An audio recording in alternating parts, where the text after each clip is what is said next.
Video like जरूर कर लीजिए और ऐसे वीडियो लगातार फ्री में पाने के लिए चैनल को तुरंत सब्सक्राइब कर लीजिए और बेल आइकन को जरूर टैप कर लीजिए ताकि आगे भी सारे वीडियो आपको मिलते रहे। यूट्यूब में फॉलो करते हैं तो प्लीज ये वाला फ्री टेलीग्राम चैनल जरूर ज्वाइन कर लीजिएगा। सारे नोटिफिकेशन सारे अपडेट यहीं पे आते हैं, ध्यान रखिए।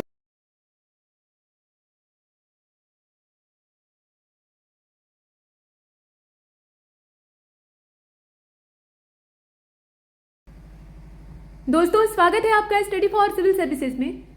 निबंध का प्रश्न पत्र जो कि विगत दिन संपन्न हुआ है, 2024 की मुख्य परीक्षा यूपी पीसीएस की आरंभ हो चुकी है। हिंदी और निबंध के साथ आगाज होता है, तो वो कल थे दोनों प्रश्न पत्र। हिंदी की एनालिसिस हमने कल ही दे दी थी। निबंध की भी एक छोटी व्याख्या उपलब्ध हो चुकी है जिसमें कि हमने अप्रोच को देखा था, ठीक है। लेकिन यहाँ पर हम मॉडल के साथ थोड़ा सा इसे डिस्कस करेंगे। निबंध के जितने भी टॉपिक आपको आयोग ने दिए थे उन सभी के मॉडल यहाँ उपलब्ध है। यानी हम ये भी देखेंगे कि लिखा कैसे जाएगा। एक आदर्श आकार आपको उसका लिखकर दिखा दिया जाएगा और उसी के आधार पर आप आइडिया ले सकते हैं। तो जिन्होंने मेंस दिया है यानी लगातार दे रहे हैं तो वो भी इसे देख सकते हैं, और जिन्हें भविष्य में देने की योजना है, उन्होंने सोच रखा है कि भविष्य में देंगे 2025, 26, 27, तो उनके लिए भी ये रामबाण वीडियो है। आप इससे न सिर्फ रणनीति देख सकते हैं बल्कि मॉडल देखकर ये अंदाजा लगा सकते हैं कि निबंध का आकार, प्रकार और तौर तरीका कैसा होता है। तो ठीक है, आइए शुरू करते हैं। सेक्शन इसमें बटे हुए होते हैं यानी खंड, और 3 खंडों में आपका पूरा प्रश्न पत्र था जैसा कि हमेशा होता है। पहले खंड में 3 विषय दिए हुए थे। मानव मूल्य और साहित्य पहला, भारत में न्यू वुमेन की परिकल्पना या कल्पना एक मिथक है यानी सिर्फ ढोंग है, ढकोसला है, और राष्ट्र निर्माण में युवाओं की भागीदारी का प्रभाव। 3 भाषाएं आपके पास उपलब्ध होती हैं, आप जो चाहें वो चुनकर उसमें लिख सकते हैं, हिंदी, अंग्रेजी और उर्दू। इसमें से किसी एक भाषा का आप चयन कर सकते हैं। कुल मिलाकर 150 अंकों का पूर्णांक होता है निबंध के प्रश्न पत्र का, और प्रत्येक निबंध हर खंड से आपको एक टॉपिक का चुनाव करना होता है, और प्रत्येक निबंध आपका 50 के पूर्णांक वाला होता है। शब्द सीमा होती है 700, यानी 700 से थोड़ा 19-20 हो सकता है, लेकिन इसी के चारों ओर घूमते हुए आपको लिखना होता है। अब 700 शब्दों का निबंध न तो बहुत छोटा होता है और न बहुत बड़ा होता है, मध्यम आकार का होता है। तो वैसा ही एक मीडियम साइज का यानी एक लघु निबंध हमें लिखना है। अति लघु नहीं लिखना है और दीर्घ निबंध जैसा यूपीएससी आपसे लिखवाता है उस आकार का भी नहीं लिखना है। तो इस तरह के जो विषय होते इनमें आपको टू द पॉइंट रहकर लिखना होता है। शीर्षक से जरा भी दाएं बाएं गए तो आपकी प्रस्तावना सबसे पहले भटक जाएगी और उसके बाद आप पूरी तरह से दिशा भ्रमित हो जाएंगे। वापस रास्ते पर लौटने में, ट्रैक पर आने में आपको पर्याप्त समय लग जाएगा, तब तक देर हो जाएगी। तब या तो आपको ज़्यादा लिखना पड़ेगा या फिर आवश्यक चीज़ छोड़नी पड़ेगी। तो बहुत सचेत होकर, एक हो सके तो ड्राफ्ट बनाकर तब निबंधों को लिखना चाहिए। छोटे निबंध ज़्यादा कठिन होते हैं लंबे की तुलना में, क्योंकि यहाँ कम शब्दों में हमें ज़्यादा बात कहनी होती है। गागर में सागर भरना, वो लोकोक्ति आपने सुनी है, तो वही बात यहाँ भी है। एक गागर के अंदर पूरे सागर का समावेश करना है। अब आप खुद सोच कर देखिए, मानव मूल्य और साहित्य चाहे तो दोनों पर बहुत सारा कुछ लिखा जा सकता है। हमें सिर्फ 700 शब्द में निपटाना है, वो भी कुछ स्लोगन, कुछ कविताओं, कुछ स्टेटमेंट्स के सहारे। तो दूसरा हमारा टॉपिक था भारत में न्यू वुमेन की परिकल्पना। एक मिथक है, महिला सशक्तिकरण का हम सिर्फ दिखावा करते हैं, वास्तव में सशक्तिकरण नहीं हो रहा है। तो नई महिला आज के समाज की कैसी हो और उसमें कल्पनाएं कितनी है, सत्य कितना है, उस पर लिखना था। उसके बाद राष्ट्र निर्माण में युवाओं की भागीदारी। तो 3 विषय थे, आप अपनी कल्पना शक्ति और अपनी क्षमता के हिसाब से चुनेंगे इसमें से। जो दूसरा सेगमेंट था यानी सेक्शन बी, इसमें कृत्रिम बुद्धिमत्ता, आर्टिफिशियल इंटेलिजेंस, जो कि हमेशा ही सदाबहार रहेगा, ये हमेशा चलता रहेगा, कुछ न कुछ इसमें नया। तो कृत्रिम बुद्धिमत्ता की संभावनाएं और चुनौतियां, बिल्कुल सीधा इस पर टॉपिक दिया गया था। स्टार्टअप भारत का भविष्य है, नौकरियां प्राप्त करने के लिए दौड़ने वालों की कतार नहीं बल्कि देने वाले बनिए। और कृषि में तकनीकी नवाचार और सतत विकास, ये हमारा तीसरा मुद्दा था। कृषि से संबंधित ये टॉपिक आया था। कृषि बर्बाद होती जा रही है तो उसको सही दिशा देने के लिए नवाचार उसमें आवश्यक है, उसी पर हमें लिखना था। खंड स, या फिर आप इसे सेक्शन सी कह लीजिए, इसमें 3 मुद्दे थे। एक तो था अंतर्राष्ट्रीय पटल पर भारत की बढ़ती लोकप्रियता, उसके बाद ग्लोबल वार्मिंग, भविष्य के लिए संकट, और तीसरा मुद्दा था भारतीय अर्थव्यवस्था और मेक इन इंडिया। दोनों को मिलाकर आपको लिखना था। तो सबसे पहले मानव मूल्य और साहित्य, इस पर हिंदी और अंग्रेजी दोनों भाषाओं में हमने लिखकर आपके सामने प्रस्तुत किया है। हिंदी भाषा में आप देख रहे हैं, ठीक उसी प्रकार से अंग्रेजी भाषा में भी है, समान तरीके से लिखा गया है। अब इसमें हम लिख क्या सकते हैं, क्या चीज़ें ऐसी लिखें कि हमें अच्छे नंबर मिले, और प्रस्तावना की शुरुआत कैसे की जाए। तो आप लिख सकते हैं कि भाई मानव सभ्यता का इतिहास मूलतः उन मूल्यों का इतिहास है जो कि व्यक्ति को उसकी पशुता से, यानी जो उसकी जानवर वाली प्रवृत्ति है, उससे ऊपर उठाकर एक सजीव चेतना का रूप देता है। और सत्य, करुणा, प्रेम, सहिष्णुता, दया, सहयोग, त्याग, बहुत सारे ऐसे गुण हैं जो कि मानवीय मूल्य की श्रेणी में आते हैं। यही आदर्श समाज की नींव डालते हैं। इसी से आइडियल सोसाइटी डेवलप होती है या फिर बनती है, उसकी फाउंडेशन खड़ी होती है। तो मानवीय जीवन की गरिमा के ये प्रतीक तो है ही है, उसके साथ समाज का आधार है, सीधी बात है। और इन मूल्यों के संवाहक और संवर्धक के तौर पर यदि कोई माध्यम है तो वो होता है लिटरेचर, यानी साहित्य। साहित्य ही वो आधार होता है जो कि इन सारी भावनाओं को पोषित करता है। साहित्य मनुष्य की आत्मा से संवाद करता है, उसे विचारशील बनाता है, सोचने की शक्ति उसके अंदर देता है और अंततः एक ऐसे मनुष्य का, ऐसी ह्यूमन बीइंग का निर्माण करता है जो कि दूसरे के दुख में दुखी हो जाए, दूसरे के दुख को समझे और उसे सांत्वना देने में, उसके दुख को दूर करने में सक्षम हो, यानी उसके अंदर करुणा हो कुल मिलाकर।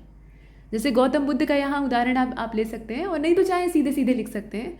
दूसरे के दुख को देखकर पीड़ित होने वाला मनुष्य कोमल हृदय तो होता ही है, उसके साथ साथ वह सुधारवादी होता है। वो सिर्फ दुखी नहीं होता, दुख के निवारण का उपाय भी खोजता है। तो साहित्य मनुष्य की आत्मा से संवाद करता है, उसे विचारशील बनाता है और अंततः एक ऐसे मनुष्य का सांचा तैयार करता है जो कि दूसरे के दुख में अपने आंसू को खोज लेता है, यानी खुद दुखी हो जाता है। अब यहाँ वही साहित्य का उदाहरण लेंगे, चूंकि साहित्यिक विषय है तो हम तमाम साहित्यिक ग्रंथों से संदर्भ ले सकते हैं। जैसे यहाँ रामचरितमानस से उठाया गया है, तो कहा गया कि साहित्य मनोरंजन मात्र का साधन नहीं है, आत्मा का संगीत है जो कि पीड़ा में सांत्वना देता है, भ्रम में दिशा देता है और क्रूरता के विरुद्ध संवेदना के दीपक को जलाता है। तुलसीदास जी ने रामचरितमानस में भगवान राम के माध्यम से मर्यादा, धर्म, त्याग और सहनशीलता जैसे मूल्यों की स्थापना की। भगवान को या भगवान के अवतार को एक साधारण मनुष्य के रूप में चित्रित किया गया और उसमें दिखाया गया कि उनके अंदर मानवीय गुण कौन कौन से थे। और इतना ही सिर्फ नहीं दिखाया गया, ये भी दिखाया गया कि उन मानवीय गुणों के चलते, यानी अपनी अच्छाई के चलते, भगवान को कितने दुख झेलने पड़े। मतलब ये बताया गया है मनुष्य को कि मानवीय मूल्यों को तो आप अपना लेंगे, शौक से सच्चाई, ईमानदारी, त्याग, सहिष्णुता सब अपना लिया, लेकिन उसकी कीमत होती है। ऐसा नहीं है कि आपने अच्छाई अपना ली तो आपको कुछ मूल्य नहीं चुकाना पड़ेगा। वहीं से आपकी परीक्षा आरंभ होती है, तब और कड़ी कड़ी बाधाएं और भयंकर परिस्थितियां आपके सामने आएंगी। वो चेक करेंगे कि आप उन मूल्यों को अपनाने योग्य हैं या नहीं, मतलब आपकी दृढ़ता का परीक्षण होगा। तो भगवान राम के साथ भी वही हुआ। बचपन से लेकर बाल्यकाल में थोड़ा बहुत सुख उनका देखा जा सकता है जो कि राजप्रसाद में उन्होंने देखा, मतलब पिता के भवन में। उसके बाद तमाम जीवन कठिनाइयों से भरा हुआ था। कहाँ सुख था उसमें? कुछ नहीं था। राज्याभिषेक के समय से लेकर वनवास का दौर शुरू हो गया, फिर वनवास का दौर खत्म हुआ तो पत्नी से वियोग और उसके बाद फिर तमाम तरह की समस्याएं। ठीक है, तो इसमें आप देखेंगे कि मानव जिन मूल्यों को अपनाता है उसकी हर मूल्य की अपनी एक कीमत होती है, यानी हर मनुष्य या हर मानव मात्र इन मानवीय मूल्यों का हकदार नहीं होता, ये भी बात है। तो साहित्य वही मनुष्य गढ़ता है या उसी मनुष्य का निर्माण करता है जो कि इन मूल्यों को धारण कर सके। अच्छे गुणों को धारण करने की भी शक्ति, जैसे पहले के समय में क्या होता था, दिव्यास्त्र होते थे, बड़े बड़े दिव्य अस्त्र होते थे, ब्रह्मास्त्र, नारायण अस्त्र और तमाम पाशुपातास्त्र, इस तरह के जो हथियार होते थे। तो उनको धारण करने वाले भी कुछ विशिष्ट योद्धा होते थे, वो सबको नहीं पकड़ा दिए जाते थे। कुछ विशिष्ट गुण वाले होते थे जो कि अपने आप को सिद्ध करते थे। तो वैसे ही ये भी जो मानवीय मूल्य हैं ये भी दिव्य अस्त्रों से कम नहीं होते। तो इन्हें भी धारण करने के लिए पहले कौशल सिद्ध करना पड़ता है, ये कहा गया। और साहित्य ऐसे ही कौशलपूर्ण मनुष्य की रचना करता है। तो तुलसीदास जी ने यहाँ वर्णन किया है कि परिहित सरिस धर्म नहीं भाई, आप जानते हैं इस दोहे को, और पर पीड़ा सम नहीं अधमाई, मतलब इससे ज़्यादा अधम कोई काम नहीं है कि आप दूसरे को पीड़ित कर रहे हैं। अर्थ भी नीचे दे दिया है तो उसमें फंसने की आवश्यकता नहीं। तो मानव मूल्य जो है ना, ये किस प्रकार के उच्च कोटि के हैं ये तो आपने देखा। समय के साथ ये परिवर्तित नहीं होते हैं, परिस्थिति के साथ इनका स्वरूप नहीं बदलता है। ऐसा हमें लगता है कि स्वरूप बदल गया है, लेकिन वास्तव में बदलता नहीं। साहित्य इन मूल्यों की शाश्वतता का साक्ष्य है, मतलब शाश्वत होने का साक्ष्य है। प्रेमचंद की कहानियां हैं, उसमें आप तमाम उपन्यास और कहानियों को देख लीजिए। दुखिया, झुनिया, बुधिया, होरी और न जाने कितने पात्र हैं। कहानियों और उपन्यासों की कोई सीमा नहीं है, सिर्फ गोदान और गबन ही तो नहीं है, और भी है ना। तो जहाँ भी हम इनकी कहानियों के पात्र को देखते हैं तो वो आम जनता से ही, मतलब आम जो जन सामान्य है वहीं से उठाए गए पात्र हैं। कोई सेठ है, कोई पंडित है, कोई जमींदार है, कोई गरीब किसान है, कोई निम्न तबके का है, कोई स्त्री है, कोई विधवा है, कोई बच्चा है। मतलब ऐसे पात्र हैं जो कि हमारे आसपास ही मौजूद होते हैं। और समाज के काले चेहरे को भी प्रेमचंद जी ने खूब दिखाया है। तो उसमें जो पात्र हैं वो भी इसी तरह की मानवता के जो सर्द होते हुए रिश्ते हैं, मतलब ये साहित्य से कनेक्ट करने का प्रयास किया जा रहा है। तो मानवता के जो ठिठुरते हुए रिश्ते हैं, मतलब आपस में संबंधों में खटास आ रही है या संबंध जो है वो जड़वत होते जा रहे हैं, तो उसकी करुण पुकार दिखाते हैं। कहने का मतलब ये कि साहित्य मनुष्य को झिझोड़ता है। साहित्य ये दिखाता है, प्रेमचंद का यहाँ उदाहरण लिया गया जैसे पूस की रात कहानी है, दिखाया गया ना, किसान अपना सब कुछ जमींदारों के भेंट चढ़ा देता है, लगान चुकाने में एकदम बर्बाद हो जाता है, उसके बाद खेत में रात में जानवर घुस जाते हैं, तमाम योजनाएं उसकी धरी की धरी रह जाती हैं, पूरा खेत चर जाते हैं, फिर उसका कुत्ता और वो वहाँ पर हल कुंवर झबरा। ठीक है, तो हालांकि खेत चर जाने के बाद वो काफ़ी निश्चिंत हो जाता है क्योंकि उसकी असली टेंशन खत्म हो जाती है। तो वो उसकी मार्मिक कहानी का वर्णन किया गया, किसान की दुर्दशा को दिखाया गया और जो अभिजात्य तबका है उसकी जाति को दिखाया गया, है ना। तो साहित्य समाज के असली चेहरे को उजागर करता है और मनुष्य को उसमें से दुर्गुण दिखाता है कि अच्छा देखो ये वाली बुराई है, इसको अपनाना नहीं। अब यहाँ महादेवी वर्मा का वर्णन किया गया, तो महादेवी वर्मा की जो कविताएं हैं प्रायः करुण रस वाली होती हैं, इन्हें आधुनिक युग की मीरा भी कहा जाता है। दुख भरी कविताएं और उसमें समाज की जो शोषित भावनाएं हैं, अवधारणाएं हैं, उसको उकेरने का प्रयास किया जाता है। तो मैं नीर भरी दुख की बदली, पानी भरा हुआ है और वो पानी कैसा है, वो आंसू है, असल में दुख की ये बदली है। तो नारी का दर्द इसमें दिखाई देता है और न सिर्फ नारी का दर्द दिखाई देता है बल्कि समूचे समाज की संवेदना दिखाई देती है, नैतिक संघर्ष की कथा यहाँ से हमें दिखाई देती है। अब आधुनिक समय को अगर हम देखते हैं तो उपभोक्तावाद, व्यक्तिगत स्वार्थ और नैतिक क्षरण के कारण मानव मूल्य क्षीण होते जा रहे हैं और तब साहित्य अब पुनः हमारी चेतना को झकझोरता है और याद दिलाता है कि केवल तकनीक, विज्ञान, भौतिक प्रगति से ही मानवता की रक्षा नहीं हो सकती। उसके लिए यह जरूरी है कि भावनात्मक और नैतिक बुनियाद जो कि साहित्य के माध्यम से पीढ़ी दर पीढ़ी स्थानांतरित हो रही है, उसे हम आगे बढ़ाएं, उस गौरवशाली परंपरा को आगे बढ़ाएं। आप यहाँ पर कवियों के नामों का संदर्भ ले सकते हैं, नहीं लेना चाहते हैं तो आप सीधे सीधे भी इस बात को लिख सकते हैं। यहाँ कुछ प्रतिष्ठित कवि और लेखक हैं, जैसे अज्ञेय जी हैं, गजानन माधव मुक्तिबोध हैं, धूमिल हैं। अच्छा बताइएगा, धूमिल तो इनका उपनाम है, इनका असली नाम क्या था? तो इस तरह के कवियों ने अपने समय की जो नैतिकता है उस पर प्रश्न उठाते हुए कई सारे साहित्यों को रचा है जो कि पाठकों को यानी पढ़ने वालों को सोचने के लिए विवश कर देती है। अब ये सब कहना अतिशयोक्ति नहीं होगी। अच्छा, आपको सिर्फ हिंदी वाला दिखाया जा रहा है, अंग्रेजी वाले में जरा चलते हैं। यहाँ पर आप देखिए, जो इंग्लिश का एसे है उसमें हमने साक्ष्य भी वैसे ही लिए हैं जैसे होमर की ओडेसी है, या फिर आप देखेंगे महाभारत और रामायण का भी साक्ष्य लिया जा सकता है। ऐसा नहीं है कि आप हिंदी के जो ग्रंथ हैं उनका प्रमाण नहीं ले सकते, उनको रेफरेंस के तौर पे यूज़ नहीं कर सकते। विलियम वर्ड्सवर्थ की जो कुछ पंक्तियां हैं उनको इस्तेमाल किया गया है, पोइट्री के संबंध में इन्होंने कहा है। ठीक है, लिटरेचर को किस तरह से पोइट्री का एक सुंदर स्वरूप कहा जा सकता है। मतलब लिटरेचर में दो चीज़ें आती हैं, एक तो प्रोज होता है, दूसरे पोइट्री होती है। प्रोज उतना रसीला नहीं होता है और उतना ज़्यादा जीवंत नहीं होता है। पोइट्री में एक जीवन होता है, वो बोलती हुई भाषा शैली होती है, कविता में अपनी जबान होती है, ये कहा जाता है। इसीलिए जब भी हम किसी पैराग्राफ को, किसी प्रोज को रोचक बनाना चाहते हैं, जैसे निबंध में आप देखते हैं, तो कहा जाता है कि कविताओं का, पोइट्री का इस्तेमाल करिए, कुछ कोटेशन का इस्तेमाल करिए। तो कोटेशन की तुलना में 2 लाइन अगर आप पोएम की इस्तेमाल करते हैं ज़्यादा सार्थक होती है। तो उसके बारे में आप लिख सकते हैं कि भाई पोइट्री के जरिए किस तरह से समाज में बदलाव, जो नैतिक मूल्य हैं, मानव मूल्य हैं, उनको जगाया जा सकता है। इसके अलावा यहाँ पर बहुत सारे जो अन्य साहित्यकार हैं उनका भी संदर्भ ले सकते हैं। ये सारे लिटरेचर के जो रचयिता हैं, अब भले ही ये पश्चिम से हैं, आप चाहें तो पश्चिमी जो है उनका उल्लेख न करें, वेस्टर्न जो कल्चर है या वेस्टर्न लिटरेचर है, हालांकि करना चाहिए, लिटरेचर की कोई सीमा नहीं होती है, कोई दिशा नहीं होती है, थोड़ी मात्रा में कर सकते हैं, ज़्यादातर अपने इंडियन लिटरेचर को तवज्जो दे सकते हैं। तो आप गुरुदेव रविंद्रनाथ टैगोर जी का ले लीजिए, ठीक है, उनकी जो पंक्तियां हैं उसको उठा लीजिए, तो वहाँ पर हमने लिख दिया, मतलब जहाँ मस्तिष्क भय से मुक्त है, और मस्तिष्क जो है सिर्फ भय से मुक्त नहीं है बल्कि हमारा सिर हमेशा ऊंचा उठा रहता है, मतलब किसी के सामने झुकता नहीं है, जहाँ ज्ञान किसी भी बंधन से मुक्त है, तो वही एक स्वर्ग कहा जा सकता है। स्वर्ग की वही असल परिभाषा है और मेरे देश को उसी ओर ले चलो, भगवान से यही प्रार्थना की गई है। माई फादर से तात्पर्य यहाँ पर क्या है, ईश्वर से कहा जा रहा है, परम पिता से कहा जा रहा है, जैसे हम लोग हिंदी में कहते हैं ना, तो वही चीज़। तो गुरुदेव की ये जो पंक्तियां हैं ये इसी ओर इशारा करती हैं कि साहित्य जब रचा जाता है, मतलब लिटरेचर को जब भी आकार दिया जाता है, तो उसमें कवि निर्भीक होकर लिखता है और समाज की उन कुरीतियों पर प्रहार करता है जिसको कि असल में दूर करने की आवश्यकता है। और कुरीतियाँ यानी जो बुरे ट्रेडिशंस हैं या इस तरह की चीज़ें हैं जो कि समाज में आगे नहीं जानी चाहिए, उनको जब निकाल कर बाहर कर दिया जाता है ना, तो समाज एक स्वर्ग से कम नहीं हो जाता। स्वर्ग कहीं और थोड़े ही है, वो इसी धरती पर है। समाज को उस हिसाब से अगर बदल दिया जाए तो रविंद्रनाथ टैगोर जी की ये जो कविता या पंक्ति आप जो कह लीजिए, ये उसी ओर इशारा करती है। वैसे ये कविता की पंक्ति है।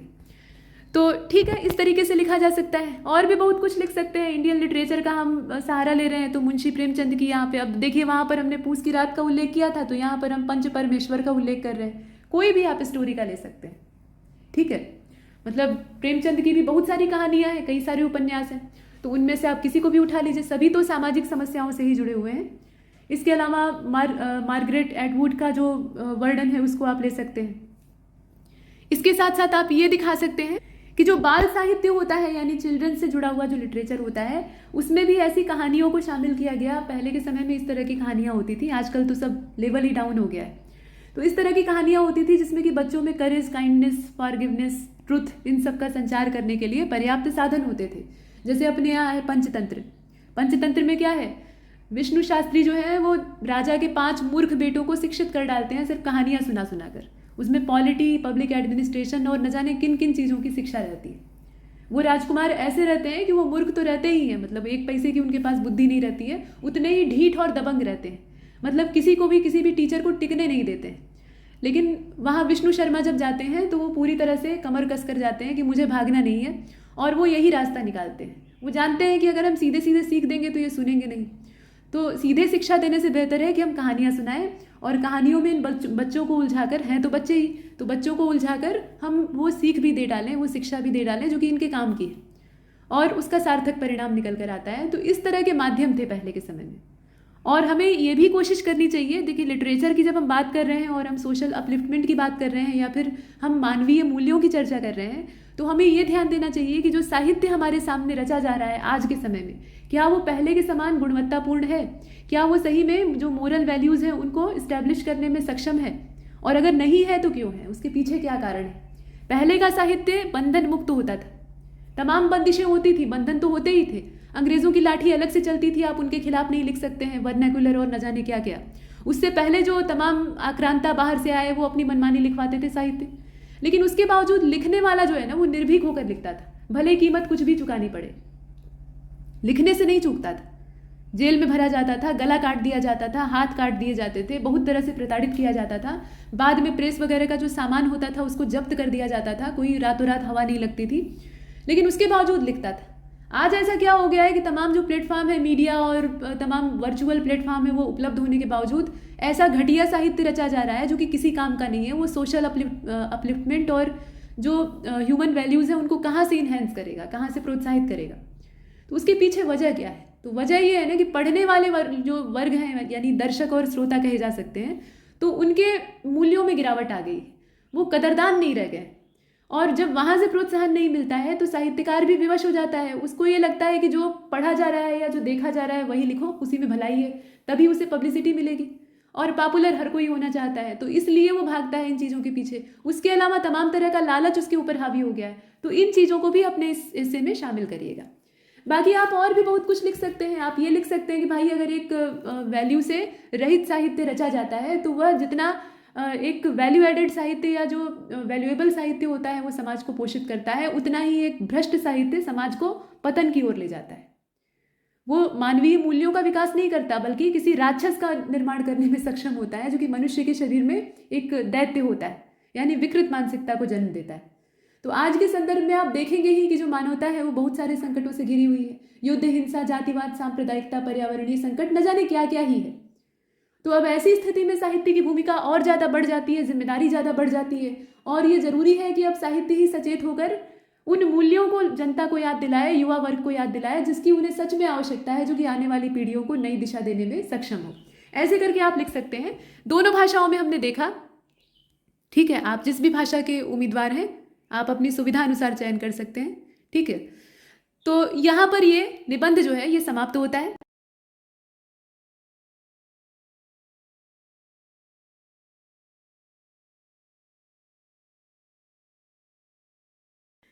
निबंध का हमारा अगला विषय है भारत में न्यू वुमेन की परिकल्पना एक मिथक है। अब ये मिथक क्यों है आइए देखते हैं। अंग्रेजी और हिंदी दोनों भाषाओं में देखेंगे। तो न्यू वुमेन की अवधारणा ये आधुनिकता, निर्भरता और शिक्षा, समानता, सामाजिक जागरूकता, इन सब से जुड़ी हुई है। मतलब समानता का व्यवहार किया जाए, मनुष्य की भांति महिला से भी बर्ताव किया जाए, यानी बराबरी का व्यवहार किया जाए, कुल मिलाकर ना कोई ऊपर ना कोई नीचे। और यह वह स्त्री होती है न्यू वुमेन की बात हो रही है, तो यह वैसी महिला है जो कि केवल घरेलू सीमाओं में बंधी हुई नहीं है, बल्कि सार्वजनिक जीवन में भी इसकी अपनी पहचान। लेकिन भारतीय संदर्भ में कुछ और ही दिखाई देता है। ये तो ये असली इसका कॉन्सेप्ट है, मतलब असल परिभाषा अगर पूछी जा रही है तो यही न्यू वुमेन की परिभाषा है जो यहाँ दिखाई दे रही है। सरल अर्थ यही है और महिला सशक्तिकरण का भी मतलब यही है। लेकिन भारत के संदर्भ में क्या होगा, यहाँ पर न्यू वुमेन की जो कल्पना है वो एक आदर्श स्वरूप में दिखाई देती है, मतलब उसका एक आइडियल बना दिया गया है। लेकिन वास्तविकता में उसको जब धरातल पर उतारा जाता है तो उसकी हकीकत कुछ और बन जाती है।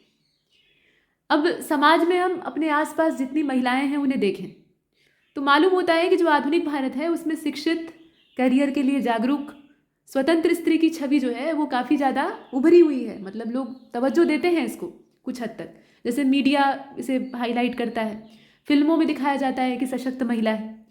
शहरी विमर्श जब भी किया जाता है, जो माध्यम है तमाम बुद्धिजीवी लोगों के लिए, चाहे वो प्रिंट मीडिया हो या फिर डिजिटल प्लेटफॉर्म हो, वहाँ पर बड़े बढ़ा चढ़ा कर दिखाया जाता है कि एक सशक्त महिला कैसी होती है, उसकी छवि दिखाई जाती है, कुछ उदाहरण भी दिए जाते हैं। लेकिन जमीनी हकीकत क्या है, अभी भी वही गहरी असमानता मौजूद है। मतलब इसमें जो पितृसत्तात्मक छवि है वो कहीं गई नहीं है, बस उसको छिपा दिया गया है और उसके सामने महिला सशक्तिकरण का एक झूठा जो पर्दा है उसको तान दिया गया है। सामाजिक जकड़न अभी तक नहीं छूटी हुई है। न्यू वुमेन की जो छवि प्रस्तुत की जाती है ना, वो स्वतंत्र विचार वाली और आर्थिक रूप से आत्मनिर्भर महिला की होती है, और ऐसी महिला होती है जो कि अपने निर्णय स्वयं लेने में सक्षम होती है। लेकिन ये सिर्फ ऐसी महिलाएं पाई कितनी जाती हैं अपने समाज में, ये भी देखने वाली बात है। उनकी गिनती भी तो सीमित है, थोड़ी सी मात्रा में पाई जाती है। और भारत जैसा जो विविधता वाला देश है, और न सिर्फ विविधता बल्कि अच्छी खासी आबादी, तो इस तरह के देश में जहाँ ग्रामीण, शहरी, धर्म, जाति, वर्ग, भाषा सबके अपने अपने आयाम हैं, यानी हर जगह हर कदम कदम पर डाइवर्सिटी है, वहाँ महिलाओं की स्थिति एक समान कभी नहीं हो सकती। भाई किसी भी चीज़ की स्थिति एक समान नहीं है तो महिलाओं की स्थिति कहाँ से एक समान हो जाएगी, है ना। तो अब न्यू वुमेन की जो छवि है ये महानगरों में कुछ और दिखाई देती है, कारपोरेट दुनिया की कुछ और है। गाँव में आप न्यू वुमेन की कोई छवि ही नहीं देखेंगे, वहाँ जो पुरानी धारणा चल रही है, पुरानी घिसी पिटी छवि है वही बनी है, बल्कि और बदतर होती जा रही है। अभी भी बाल विवाह, दहेज, घरेलू हिंसा, यौन शोषण तमाम मुद्दे हैं जो कि वहाँ जस के तस, ठीक है। हजारों महिलाएं अभी भी घर की इज्जत और चरित्र की परिभाषा के नाम पर कैद कर दी जाती हैं। मतलब सारा जो इज्जत का ठेका है वो उन्हीं के सिर पर मढ़ दिया जाता है, चाहे वो परिवार की इज्जत हो या गालियों में जो शब्द इस्तेमाल किए जाते हैं उसमें उनकी जो तथाकथित इज्जत, उन सभी इज्जतों का जो ठेका है वो महिलाओं के सिर पर रखा जाता है। तो ऐसा भी समाज है, ठीक है, ये कड़वी हकीकत है। अब कई बार ऐसा देखा जाता है कि शिक्षित और आर्थिक रूप से सक्षम महिला भी पारिवारिक और सामाजिक दबाव के आगे झुक जाती है। उनके निर्णय और स्वतंत्रता अक्सर पुरुषों द्वारा अनुमति से जुड़े हुए होते हैं। बहुत बार आपने देखा होगा कि वर्किंग वुमेन है और बढ़िया पढ़ी लिखी हैं, प्रोफेशनल कोर्स वगैरह किया हुआ है, बढ़िया प्रतिष्ठित नौकरी कर रही हैं, सैलरी अच्छी खासी है, जैसे ही शादी होती है तो पता लगा पति जो है वो कहीं और पोस्टेड, इनकी नौकरी कहीं और है। तो ये तर्क बनता है कि तुम अपनी छोड़ दो, मेरे साथ आ जाओ, बढ़िया घर में रहो, घर संभालो, खाना खर्चा तुम चला ही देंगे। तो ये वाला जो कॉन्सेप्ट है ना, ये अपने देश में बड़ा पॉपुलर है। झट से पुरुष को कहते भी संकोच नहीं लगता है, या उसके परिवार वालों को ये कहते संकोच नहीं लगता है। और यहाँ तक कि सिर्फ इतना ही नहीं, सिर्फ हम एक तरफा किसी को दोष नहीं दे सकते, महिला भी कहीं ना कहीं, बहुत सारी महिलाएं, सबको नहीं कहा जा रहा है, लेकिन महिलाओं के अंदर भी ये मानसिकता है कि हम अपना कंफर्ट जोन भला क्यों ही छोड़ें, जब आराम मिल रहा है तो आराम लेने में क्या हर्ज है। तो जो महत्वाकांक्षी हैं वो तो नहीं मानेंगी, लेकिन जिनकी महत्वाकांक्षाएं सीमित है तो वो मान लेती है कि चलो भाई नौकरी में एड़ी घिस रहे हैं, उससे अच्छा है घर में बैठे रहें, बढ़िया से बाहर से कोई ले आकर खिलाएगा, सारी ख्वाहिशें पूरी करेगा, बदले में क्या करना है, 2-4 बच्चे पैदा करने हैं, परिवार चलाना है, ठीक है। तो इस तरह का भी समझौता महिलाएं कर लेती हैं और ये बड़ा खतरनाक होता है। और समझौता करती हैं तो इसमें उनका कोई दोष नहीं होता, उन्हें वैसा ही गढ़ा गया होता है परिवार और समाज के द्वारा, और गढ़ने वालों में भी ज़्यादातर महिलाएं ही होती हैं। तो ये सब कॉन्सेप्ट है, समाज में गहराई से ये सारी जो जड़ें हैं ये जमी हुई। तो न्यू वुमेन की परिभाषा पर एक बार फिर से गौर फरमाने की आवश्यकता है। मतलब न्यू वुमेन का मतलब क्या है, कामकाजी महिला, सिर्फ कामकाजी महिला। तो अब इस हिसाब से तो यही हो गया ना कि एक महिला जो कि आधुनिक कपड़े पहन रही है और अपने करियर का चुनाव कर रही है, वही न्यू वुमेन है। तो ये परिभाषा काफ़ी सीमित है। न्यू वुमेन का मतलब ये है कि नई सोच वाली महिला जो कि अपने आप को हर मायने में सशक्त करने में सक्षम हो।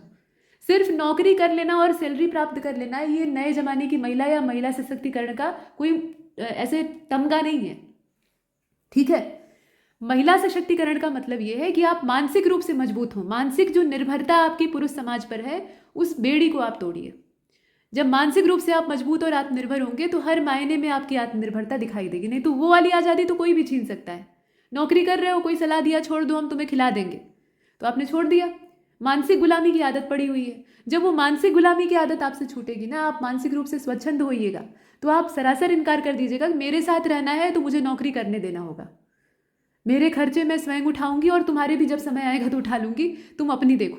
तो इस तरह का जब कॉन्सेप्ट रहेगा ना, मतलब कहने का मतलब ये विघटन की अवधारणा नहीं है, ये सिर्फ आत्मबल है जो कि पुरुष के अंदर होता है वही महिला के अंदर भी होना चाहिए। तो ये चीज़ दिखाई देनी चाहिए जो कि न्यू वुमेन का असल कॉन्सेप्ट है, जिससे कि हम पीछे हटते आए हैं या मुंह मोड़ते आए हैं। और समाज ने इस अवधारणा को केवल उपभोक्तावादी और शहरी संदर्भों से बांट दिया है। ठीक है, शहरी संदर्भ जो है उनसे बांट दिया है। महिलाओं को लेकर साहित्य और सिनेमा में भी ऐसे ही मिथक दिखाई देते हैं कि वह सब कुछ हासिल कर सकती है लेकिन अंततः पारंपरिक नैतिकता को स्वीकार करती है। खूब वर्किंग वुमेन है, बढ़िया स्कूटी पर सवार होके या बाइक पर सवार होके जा रही है जॉब करने, हीरो मिल गया, 2-4 गाने गाए, उसके बाद एकदम घरेलू बन गई, उसके बाद ऐसी अबला बन गई कि फिर हीरो बचाएगा तो ही जिंदगी बचेगी।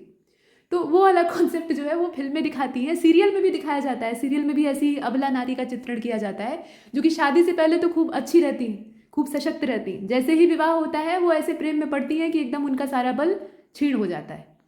तो ये वाला जो न्यू वुमेन का कॉन्सेप्ट है ये ड्रामे का है, मतलब ड्रामे का हिस्सा कहा जा सकता है, जो कि सोच समझ कर गढ़ा गया ड्रामा है। तो इस बार आयोग ने बड़ा ही सोच समझ कर ये टॉपिक भी दिया था। महिला सशक्तिकरण तो ये हर साल देता है, लेकिन इस साल महिला सशक्तिकरण के पीछे जो खेल चल रहा है ना, उसको उजागर करने का मौका आप लोगों को मिला था।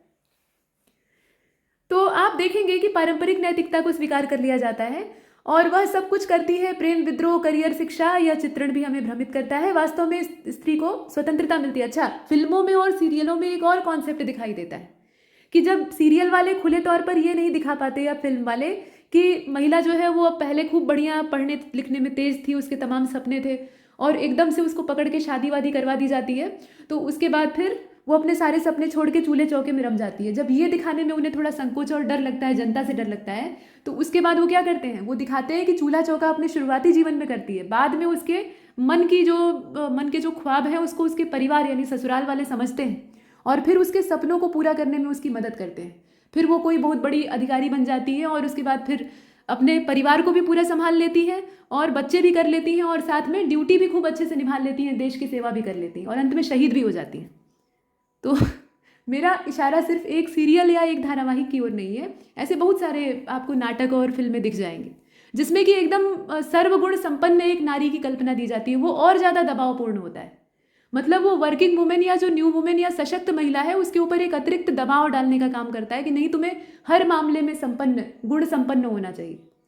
तुम किचन में भी पारंगत हो, तुम सास ससुर की सेवा करने में भी पारंगत हो, तुम मायके के भी उत्तरदायित्व संभालो, तुम ड्यूटी को भी 100% करो, तुम पति के प्रति और बच्चों के प्रति भी उतना ही समर्पित रहो और घर आकर पूरी जिम्मेदारियां संभालो और बाहर जो जिम्मेदारियां हैं उनको भी संभालो, तब जाकर तुम्हें सार्थक माना जाएगा, नहीं तो सिर्फ कोसा जाएगा। तो ये वाला जो दबाव है ना उन्हें और ज़्यादा तोड़ता है और यही पितृसत्ता की चाल है। तो ठीक है, आगे चलते हैं। यहाँ देखिए आप, महिलाएं अब संसद से लेकर स्पेस रिसर्च तक में अपनी उपस्थिति दर्ज करा रही हैं, लेकिन समस्या वही है, इन उपलब्धियों को सामान्य मानने की बजाय असाधारण। देखो वो दिव्य महिला है, संसद में चढ़कर भाषण दे रही है। अरे महिला ही है ना, आप भी बन सकते हो ऐसा, बस उन्हें माहौल मिला, आपको नहीं मिला, आपको भी मिल जाएगा, आप भी पहुंच जाइएगा। तो ये दिखाने का प्रयास करना चाहिए कि वो कर सकती है, तुम भी कर सकती हो, तुम भी प्रयास करो। नहीं, तुम उसके जैसी कहाँ बन सकती हो, वो कहाँ और आप कहाँ, ऐसा वाला जो दिखाया जाता है ना, ये लड़कियों को, बच्चियों को पीछे धकेलता है। तो यही सारी चीज़ें हैं भाई लोग। बाकी महिला पायलट बन जाती है तो फिर कयामत आ जाती है, या फौज में चली जाती है तो कयामत आ जाती है कि ये 2 महिलाएं हैं जिन्होंने देश का नाम चमका दिया। बाकी महिलाओं को क्यों नहीं देखते? 99.9% महिलाएं खस्ता हाल हैं, झुग्गियों में रह रही हैं और जितना मन कर रहा है उतने उनसे बच्चे पैदा करवाए जा रहे हैं, उनसे जितना मन हो रहा है उतना नौकरानी की तरह काम करवाया जा रहा है और उनकी अपनी मर्जी, अपनी इच्छा की कोई कीमत ही नहीं है। वो एक वस्तु की तरह से आज भी इस्तेमाल की जा रही है। तो उन महिलाओं के बारे में आप क्या कहेंगे, तथाकथित बुद्धिजीवी वर्ग? ठीक है, वो 2 महिलाएं, 3 महिलाएं या 4 महिलाओं का नाम चमका दिया, बाकियों की स्थिति भी तो देखो। समानता, जब पूरा महिला समाज सशक्त होगा तब तो सशक्तिकरण होगा। खाली 3, 4, 5 या कुछ सैकड़ा महिलाओं के सशक्त हो जाने से, जगह जगह मोटी हेडिंगें छप जाने से थोड़े ना सशक्तिकरण हो जाएगा। ठीक है, तो यही कहा गया, भारत में न्यू वुमेन की कल्पना सिर्फ एक मिथक है और एक सुंदर सपना है जो कि अधूरा है। इसे पूरा करने की आवश्यकता है और पूरा करने के लिए सिर्फ कानूनी और आर्थिक समानता या अधिकार पर्याप्त नहीं है। इसमें महिलाओं को अपने लिए खुद खड़ा होना होगा। असली इसका समाधान वही है। जब एक महिला अपने लिए खुद आवाज उठाएगी, अपने लिए खुद खड़ी होगी, तभी उसके लिए कुछ हो सकता है। ठीक है, अब यहाँ तो स्थिति ये है कि एक महिला अपने हक के लिए खड़ी होती है या कुछ महिलाओं के हक के लिए खड़ी होती है तो 10 महिलाएं उसको पहले दबाने के लिए आ जाती हैं। पुरुष बाद में आएंगे, उसी के परिवार की नानी, चाची, दादी या फिर आंटी और फूफी जो हैं वो चारों ओर से घेर लेंगी और उसके ऊपर ऐसी अंगुलियां उठानी शुरू करेंगी कि बेचारे की हिम्मत टूट जाएगी। कुछ नया करना चाहेगी तो पहले उसके परिवार की महिलाएं ही उसकी टांग पकड़कर खींच लेंगी। पुरुष बाद में बुरा मानेंगे, पहले महिलाओं को तीता लग जाएगा। उन्हें उनकी खुन्नस ये होती है कि हम नहीं कर पाए तो हम इसको भी नहीं करने देंगे। तो वही बात है कि हम तो डूबे, आपको भी ले डूबेंगे। तो ये वाली जो स्थिति है ना, ये एक तरह से डाह वाली जो अवधारणा है, ये महिलाओं के अंदर से जानी चाहिए और एक समेकित विकास की ओर उन्हें कदम बढ़ाना चाहिए। उन्हें अपने लिए खुद प्रयास करना चाहिए। ये इंतजार नहीं करना चाहिए कि कोई आकर सहयोग देगा, कोई आकर हमें बाइक के पीछे बैठाकर और छोड़ने जाएगा, नौकरी करवाने जाएगा। ये भी एक आजकल का फैशन है।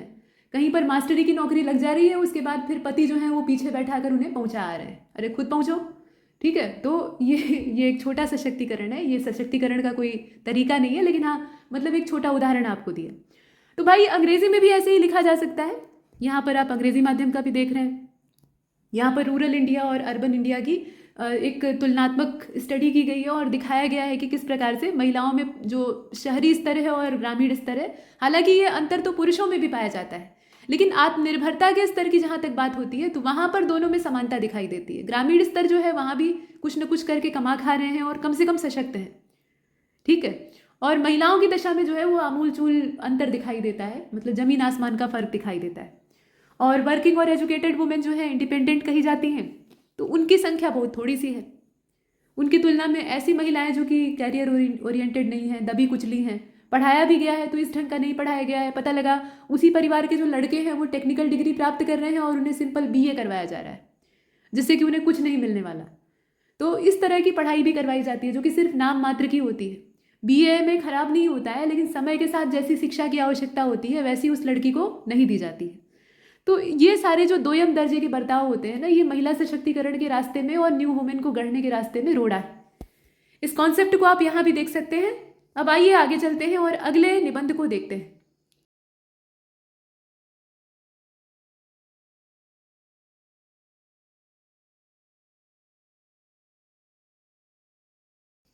अगला हमारा विषय था राष्ट्र निर्माण में युवाओं की भागीदारी का प्रभाव।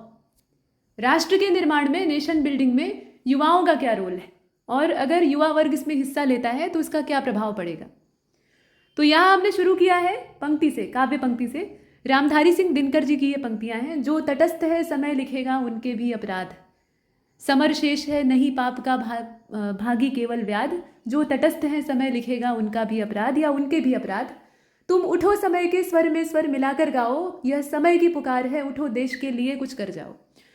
तो दिनकर जी की ये जो पंक्तियां हैं ये युवाओं को जागृत करने के लिए हैं, और सिर्फ युवाओं को ही जागृत करने के लिए नहीं, ये जन सामान्य को जागृत करने के लिए हैं कि जब समय है आपके मुखर होने का, आपके आवाज उठाने का, उस समय अगर आप मौन रह जाते हैं तो वह भी एक अपराध की ही श्रेणी में गिना जाता है। समय उसको याद रखता है, कोई और भूल जाए, भले ही आप स्वयं भूल जाएं, लेकिन समय उसको याद रखता है और आपसे वसूली करता है समय आने पर। फिलहाल यहाँ उस संदर्भ में नहीं लिया गया है, यहाँ युवाओं को प्रोत्साहित करने के संदर्भ में लिया गया है। तो दिनकर जी की यह पंक्तियां युवाओं को जागृत करती है, उन्हें यह भी याद दिलाती है कि समय की उदासीनता उनके लिए सबसे बड़ा अपराध बन सकती है।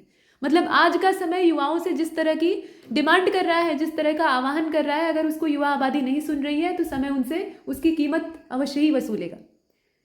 राष्ट्र कोई स्थिर इकाई नहीं होती है, वह समय के बाद विकसित होने वाली, मतलब समय के साथ विकसित होने वाली एक सतत प्रक्रिया है। और इस प्रक्रिया के केंद्र में यानी मूल में जो वर्ग सबसे सक्रिय और सशक्त भूमिका निभाता है वह है युवा वर्ग, नौजवान। जिधर जवानी चलती है उधर जमाना चलता है और उधर ही देश भी चलता है। तो भारत एक युवा राष्ट्र है, जनसंख्या का एक बड़ा हिस्सा 15 से 35 के बीच का है। अब 35 के पार आप हैं तो इसका मतलब ये नहीं कि वृद्ध हो गए, लेकिन जो सशक्त युवाओं का या ज़्यादातर युवाओं का वर्ग माना गया है वो 15 से 35 के बीच का है। और इतनी बड़ी युवा शक्ति अगर किसी भी राष्ट्र के अंदर है तो निश्चित तौर पर उसके लिए वरदान है, लेकिन सही दिशा में अगर जाए तो, नहीं तो अगर इसी ने गलत दिशा चुन ली, जैसे कि भारत में दुर्भाग्य की बात है कि बहुत सारे युवा पथभ्रष्ट हैं, बहुत थोड़े ही संख्या में युवा वर्ग या युवा आबादी ऐसी है जो कि सही दिशा में चल रही है, नहीं तो मैक्सिमम दिशा भ्रमित हैं, अपनी ज़िंदगी बर्बाद कर रहे हैं और देश के ऊपर बोझ। तो वो देश के लिए खतरे से खाली नहीं बल्कि और पतन का कारण। तो यहाँ कहा गया कि ये वरदान सिद्ध हो सकता है बशर्ते उसे सही मार्गदर्शन मिले। और युवाओं के अंदर जो ऊर्जा होती है वो किसी और आयु वर्ग में संभव नहीं है, और इसी ऊर्जा की बदौलत सामाजिक परिवर्तन हो सकता है, आर्थिक विकास हो सकता है, देश क्या नहीं कर सकता, कुछ भी किया जा सकता है। और इस ऊर्जा को अगर सकारात्मक दिशा दिखाई जाए तो बहुत कुछ हो सकता है, मतलब नई ऊंचाइयां राष्ट्र छू सकता है और छू भी चुका है। अब ये नहीं है कि इकोनॉमी के मामले में हम टॉप पर आ गए, ये मतलब नहीं है। अनेक क्षेत्रों में या अनेक जो अभियान थे उनको सफल बनाने में युवाओं की इसी ऊर्जा का योगदान था। मैथिली शरण गुप्त जी ने कहा भी है, नर हो न निराश करो मन को, कुछ काम करो कुछ काम करो। अब गुप्त जी की ये पंक्ति हर आयु वर्ग के लिए है, लेकिन युवाओं को सिर्फ सपने देखने नहीं बल्कि पुरुषार्थ करने के लिए ये प्रेरित करती। साकार करने की जिम्मेदारी उन्हीं के सिर पर होती है, अपने सपनों को, देश के सपनों को। जैसे आज़ादी की लड़ाई का संदर्भ लिया गया है, भगत सिंह, चंद्रशेखर आजाद, खुदीराम बोस और न जाने कितने ही क्रांतिकारी, सभी तो नौजवान ही थे लगभग। उन्होंने अपनी भूमिका से सिद्ध किया कि जब युवा जाग जाते हैं तो इतिहास करवटें लेता है। हो सकता है कि वो युवा जो कि इस लड़ाई में जागृत हुए और शामिल हुए, वो इस लड़ाई की भेंट चढ़ गए, बलि चढ़ गए, लेकिन उसके बाद जो इतिहास में परिवर्तन हुआ वो दुनिया के लिए एक प्रतिमान की भूमिका निभाता है, एक नजीर बन जाता है। तो आज स्वतंत्र भारत एक नए युग में प्रवेश कर चुका है। देश को डिजिटल इंडिया, आत्मनिर्भर भारत, हरित क्रांति, स्वच्छता अभियान, स्टार्टअप कल्चर और तमाम चीजें हैं, अनेक क्षेत्र हैं जिसमें कि नए आयामों की आवश्यकता है। ये सारे आयाम हमने बना कर रखे हुए हैं, लेकिन इसमें हमें आगे बढ़ने के लिए नई ऊर्जा और नई रणनीति की आवश्यकता है, जो कि एक युवा से ही प्राप्त हो सकती है। और एक युवा जब स्टार्टअप की ओर बढ़ता है तो वह न केवल रोजगार प्राप्त करता है बल्कि दूसरों को भी रोजगार देता है। जब युवा पर्यावरण के संरक्षण की बात करता है तो वह भावी पीढ़ियों के लिए भी बेहतर जीवन की नींव रखता है। मतलब युवा वर्ग अगर पर्यावरण के संरक्षण की बात कर रहा है तो सीधी बात है कि उसका प्रयास ज़्यादा सार्थक होगा तुलनात्मक रूप से किसी और आयु वर्ग के।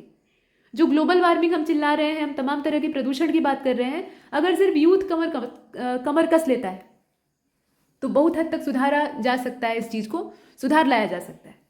ठीक है, और इससे युवाओं की खुद की जीवन शैली भी बदल जाएगी। ऐसा तो है नहीं कि वो तत्काल अभी 25, 30 या 22 वर्ष की आयु के हैं या 30 साल की आयु के हैं तो तत्काल उनका जीवन तो समाप्त होने वाला नहीं है, अभी भी उनकी आधी से अधिक जिंदगी पड़ी हुई है। तो वो न सिर्फ अपने भावी जीवन को सुधारेंगे बल्कि आने वाली पीढ़ियों की जिंदगी को भी बेहतर बनाएंगे।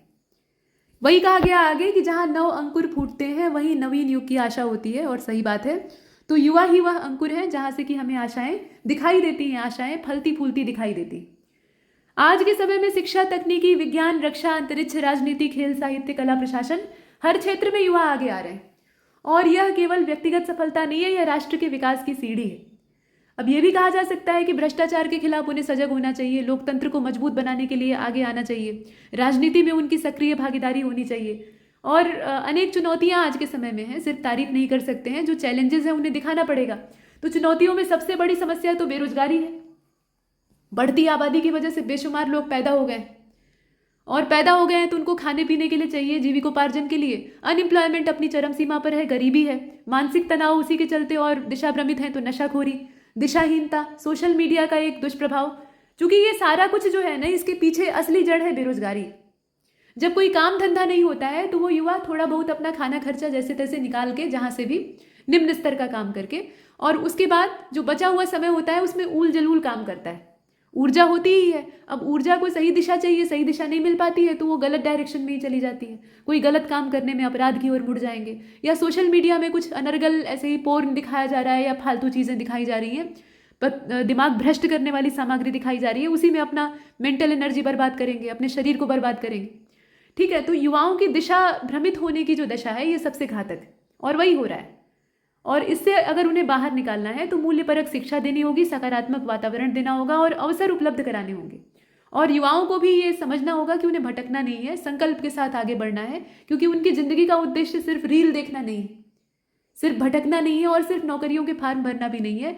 वो इन सब चीज़ों से कुछ ऊपर करने के लिए बने हैं। युवा शक्ति परिवर्तन का मूल होती है, वो जो चाहे वो बदल सकते हैं, जो व्यवस्था चाहे उसका तख्ता पलट सकते हैं, बशर्ते कि वो कृत संकल्प हो। ठीक, तो यही चीज यहाँ लिखी गई है, युवा शक्ति परिवर्तन की, इसमें छिपी है नव निर्माण की चाबी, यदि मिले विश्वास और सही राह तो रच सकते हैं वे स्वर्णिम इतिहास। ये स्लोगन जैसा है, आप कोई कविता खोज कर भी लिख सकते हैं। और आगे वही कहा गया कि युवा केवल अपने कैरियर भविष्य तक सीमित नहीं रहे, बल्कि राष्ट्र की सामाजिक, सांस्कृतिक, आर्थिक चुनौतियों को स्वीकार करके उनके समाधान के लिए आगे आए। ठीक है, फिर 2 लाइन 4 लाइन कविता की आप डाल सकते हैं। तो अंत में यही निष्कर्ष निकला कि भारत की युवा शक्ति में वह सामर्थ्य है जो कि विकसित, समावेशी, आत्मनिर्भर राष्ट्र बना सकती है भारत को। और यदि युवा जागरूक और उत्तरदायी बनता है, कर्तव्यनिष्ठ बनता है, तो देश नई दिशा में जाएगा। मतलब देश को एक नई दिशा मिलेगी, तरक्की मिलेगी, जो वास्तव में हम चाहते हैं।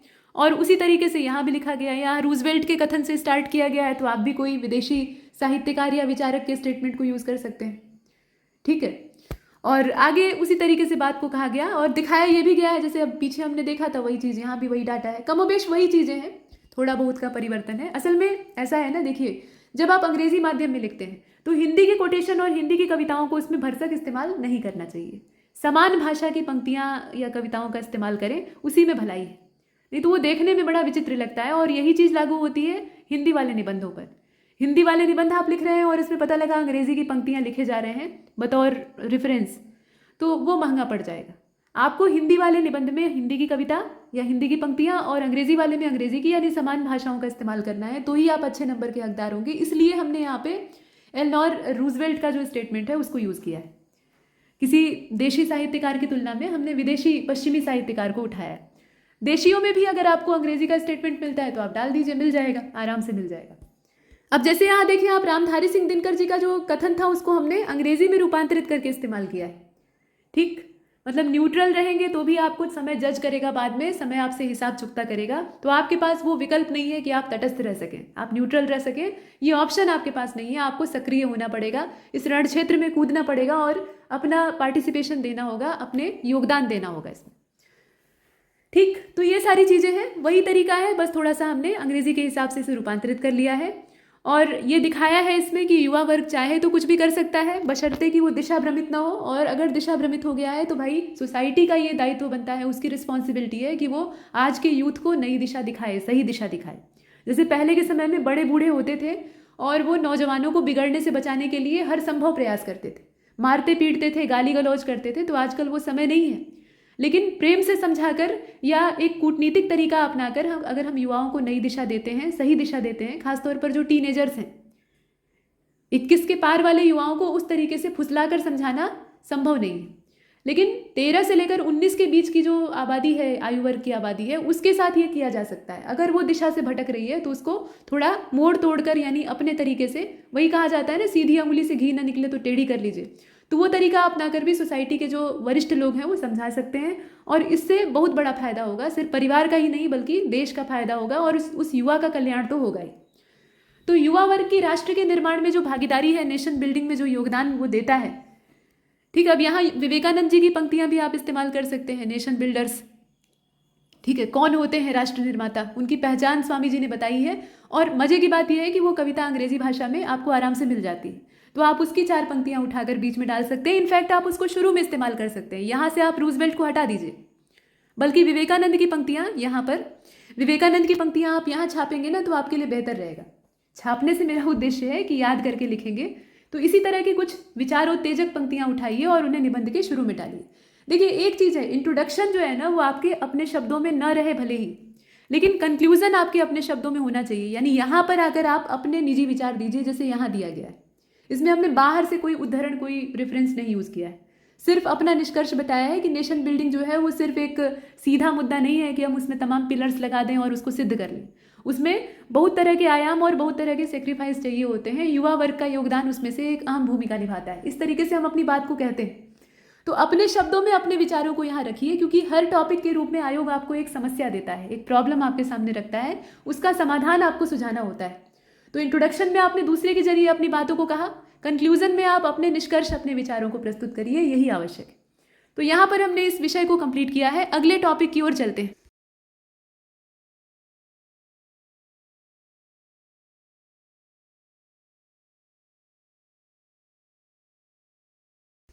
और दोस्तों अगला हमारा विषय है कृत्रिम बुद्धिमत्ता, संभावनाएं और चुनौतियां। सबसे पहले तो यहाँ संशोधन कर लीजिए, कृत्रिम बुद्धिमत्ता, कृत्रिम त्र रहेगा, आर्टिफिशियल इंटेलिजेंस। तो कृत्रिम बुद्धिमत्ता, संभावनाएं और चुनौतियां। कहा गया कि बुद्धि जब कृत्रिम हो जाए, अब इंसानी बुद्धि नहीं हो सकती है, मशीन की बुद्धि हो सकती है। बुद्धि जब कृत्रिम हो जाए तो भविष्य के दृश्य ही बदल जाते हैं। अब आज के समय में विज्ञान और तकनीक के जिस चरण पर हम खड़े हैं, वहां पर कृत्रिम बुद्धिमत्ता केवल एक तकनीकी उपकरण नहीं है, बल्कि एक सामाजिक, आर्थिक, नैतिक क्रांति का वाहक बन चुकी है, आर्टिफिशियल इंटेलिजेंस। और यह एक ऐसी ताकत है जो कि मशीनों को सोचने, समझने और निर्णय लेने और यहाँ तक कि समस्याओं का समाधान करने की ताकत देती है। लेकिन यह शक्ति जितनी रोमांचक प्रतीत होती है, जितनी एडवेंचर वाली दिखाई देती है, उतनी ही इसमें चुनौतियां हैं, बल्कि ज़्यादा चुनौतियां हैं। अभी तो शुरुआत हो रही। एआई एक बहुत बड़े खतरे का रूप ले सकता है भविष्य में, अगर हमने अभी से सावधानी नहीं बरती। और वो खतरा कि साइबोर्ग्स आ जाएंगे और रोबोटों का कब्जा हो जाएगा दुनिया पर, मशीन हावी हो जाएंगी, इंसान को मार डालेंगी, जो फिल्मों में दिखाया जाता है, वो सब तो काल्पनिक भी हो सकता है, संभव नहीं है, या फिर हो सकता है संभव भी हो जाए। लेकिन असली खतरा ये है ना कि हमारी जो सोचने की शक्ति है वो धीरे धीरे करके नष्ट हो जाएगी। और हमारे पास यानी मनुष्य के पास सबसे ज़्यादा सामर्थ्यवान चीज़ क्या है? उसका मस्तिष्क। और मस्तिष्क को ही ये पंगु बना देगा। यही सबसे बड़ा खतरा है, और सारे खतरे इसी से जुड़े हुए हैं। ठीक है, तो समय रहते सचेत रहने की आवश्यकता है। अब आगे प्रशंसा ही की गई है। कहा गया कि कृत्रिम बुद्धिमत्ता ने जीवन के लगभग हर क्षेत्र को प्रभावित किया है और चिकित्सा में यह निदान को सटीक बनाने में सहायता करती। शल्य चिकित्सा यानी जो सर्जरी होती है, ऑपरेशन होता है, उसमें रोबोटिक्स के माध्यम से जटिलतम ऑपरेशनों को आसान बनाने, जैसे मस्तिष्क का ऑपरेशन सबसे जटिल यही होता है मेडिकल साइंस में। बाकी अंग हैं, उसमें भी तमाम चीज़ें ऐसी हैं जो कि ऑपरेशन करने में काफ़ी कठिन होती हैं। जैसे अभी आप देखेंगे कि मेडिकल साइंस में दो चीज़ों को लाइलाज माना जाता है। एक तो न्यूरॉन्स यानी जो तंत्रिका कोशिकाएं हैं, अगर नष्ट हो जाएं तो फिर से रीग्रोथ उनकी नहीं हो सकती। वैसे ही नेफ्रॉन होते हैं किडनी के अंदर, अगर वो किडनी फंक्शन से बाहर हो जाते हैं, नष्ट हो जाते हैं, तो उनके भी पुनर्निर्माण की संभावना शून्य होती है। तो ये रोबोटिक्स और नैनो टेक्नोलॉजी और एआई का इस्तेमाल करके हम भी इन्हें पुनर्जीवित कर सकते हैं, ऐसा भी संभव है। तो इससे मनुष्य को नया जीवन प्राप्त हो जाएगा। आप कल्पना करके देखिए, तंत्रिका कोशिकाएं रीजनरेट हो रही है, तो मनुष्य की बुद्धि और मनुष्य का मस्तिष्क कभी बूढ़ा ही नहीं होगा, वो हमेशा सचेत और जागरूक रहेगा, है ना। कोशिकाओं को हम फिर से नया बनाने की टेक्नोलॉजी सीख लें, जो कि एआई से बिल्कुल संभव है। स्टेम सेल थेरेपी तो एक लंबी प्रक्रिया है, ये तत्काल कर देगा। तो इस तरह की जो क्रांतिकारी टेक्नोलॉजीज हैं, ये निश्चित रूप से वरदान है, इसमें कोई संदेह नहीं। आगे कहा गया कि शिक्षा के क्षेत्र में यह व्यक्तिगत शिक्षण को संभव बना रही है। एक विद्यार्थी के स्तर, रुचि और क्षमता के हिसाब से शिक्षण सामग्री दी जा सकती है। कृषि में या मिट्टी का विश्लेषण, मौसम पूर्वानुमान, कीट प्रबंधन, इन सब में किसानों की सहायता करेगी। उसके अलावा कहाँ नहीं कर सकती है? व्यापार, बैंकिंग, रक्षा, ट्रांसपोर्ट, आपदा प्रबंधन, पर्यावरण संरक्षण, न जाने कितनी चीजें हैं जहाँ एआई का इस्तेमाल अपरिहार्य बनता जा रहा है। यानी अपरिहार्य का मतलब क्या? कि निर्भरता उस पर हमारी बढ़ती जा रही है, इसका मतलब ये। तो एआई की सबसे बड़ी संभावना यह है कि यह मानवीय श्रम का विकल्प न होकर पूरक बन सकती है। विकल्प नहीं बनने देना है, बस यही बात है। और थकावट रहित, तेजी से काम करने वाली, त्रुटि रहित, निर्णय क्षमता वाली ये सारी प्रणालियां मानवीय दक्षता को कई गुना बढ़ा सकती हैं। और ऐसे अनेक कार्य जो कि मनुष्य के लिए खतरे वाले हैं, उनको ये अंजाम दे सकती है। जैसे गहरे समुद्र में अन्वेषण करना, ये हमेशा रिस्की होता है, तो वहां पर एआई आधारित रोबोट इत्यादि भेजे जा सकते हैं, जो कि कम समय में उसी काम को करके आ जाएंगे। और आपको तो शार्क मछली अपना निवाला बना सकती है, रोबोट को तो बनाएगी नहीं। और दूसरी बात यह है कि उसके ऊपर तमाम जो ठोकरें और पानी के अंदर की मुसीबतें हैं, उसका प्रभाव भी कम पड़ेगा। वो ज़्यादा सटीक तरीके से वो काम करके आएगा, है ना। मनुष्य को तो भेजेंगे तो उसके साथ भारी भरकम डिवाइसेस भेजनी पड़ेंगी साथ में, ताकि वो वहाँ से सैंपल ले आए, तस्वीरें ले आए। अब रोबोट जाएगा तो उसके अंदर सब कुछ इनबिल्ट होगा, तो ये भी एक फायदा उससे। तो ये सारी तो संभावनाएं और बढ़िया बढ़िया बातें हैं, लेकिन उसके साथ चैलेंजेस भी कम नहीं है। और सबसे बड़ा है रोजगार का संकट। बुद्धि को तो ये बाद में पंगु बनाएगा, पहले लोगों की नौकरियां छीन लेगा। पता लगा एक कंपनी का मालिक है और वो 10 एम्प्लॉय रखा हुआ है, सबको सैलरी बांट रहा है, काम करवा रहा है। उसमें कोई एम्प्लॉय जो है एक दिन बीमार पड़ा, छुट्टी पर चला गया, रोबोट रख लेगा काम पर, आर्टिफिशियल इंटेलिजेंस से संपन्न रोबोट। अब वो क्या करेंगे? वो सारा काम एकदम, जो काम वो एम्प्लॉय मनुष्य जो है वो 6 घंटे में कर रहा था, वो 4 घंटे में करके दे दे रहे हैं। तो वो 10 के 10 जो नौकर रखे हुए थे उनको छुट्टी पर रख देगा कि तुम लोग जाओ, ठीक है, तुम्हारा यहाँ से काम खत्म। तो नौकरियां ऐसे ही समाप्त हो जाएंगी, और जा भी रही हैं, ठीक है। बहुत बड़ी बड़ी जो संस्थाएं, ऑर्गेनाइजेशन है, वो छंटनी कर रहे हैं इसी वजह से। जब कम लागत में बेहतर काम हो रहा है तो काहे नहीं करवाएंगे। तो यही सारी बातें हैं। रोजगार खतरे में, खासतौर पर ऑटोमेशन, औद्योगिक और सेवा क्षेत्र के लाखों लोगों की नौकरियां खतरे में आ जाएंगी। दूसरी प्रमुख चुनौती क्या है? कि जवाबदेही और नैतिकता का अभाव है। मतलब ये सारी जो ऑटोमेटिक प्रणाली है, इसमें कुछ गलत फैसले भी हो सकते हैं। मतलब एआई अभी एक बच्चे की तरह से है, अभी ये सीख रहा है। कहा जाता है ना कि एआई को पहले ट्रेंड करो, उसके बाद तब उसे प्रॉम्प्ट परोसो और उसको उसी हिसाब से काम करवाओ। मतलब किसी खास क्षेत्र में काम करने के लिए पहले उसे ट्रेनिंग दीजिए कि इसमें ऐसे तुम्हें इनपुट मिलेंगे, निर्देश दिए जाएंगे, तो तुम्हें ऐसा इस पर रिस्पॉन्स देना है। तो धीरे धीरे करके वो सीखेगा उस चीज़ को। जब सीख लेगा तो फिर आपको वैसी ही सेवाएं वो प्रोवाइड कराएगा। तो पहले तो उसको ट्रेनिंग देनी पड़ती है या देनी पड़ेगी। जैसे जो एआई डेवलपर्स है, मतलब तमाम एआई आप देख रहे हैं ना, चैट जीपीटी का आप इस्तेमाल करते हैं, तो पहले एआई को ट्रेंड किया जाता है और उसके बाद तब उसे दुनिया में तमाम सवालों का सामना करने के लिए तैयार किया जाता है। ये तरीका होता है। तभी तो आप जो भी उसमें डालते हैं, फरमान उसे देते हैं, वो तत्काल आपको करके देता है। वो सारी ट्रेनिंग उसको प्राप्त है। और उतना ही नहीं, जो प्रश्न आप उसे देते हैं, जो टास्क आप उसको देते हैं ना, उससे भी वो सीखता है।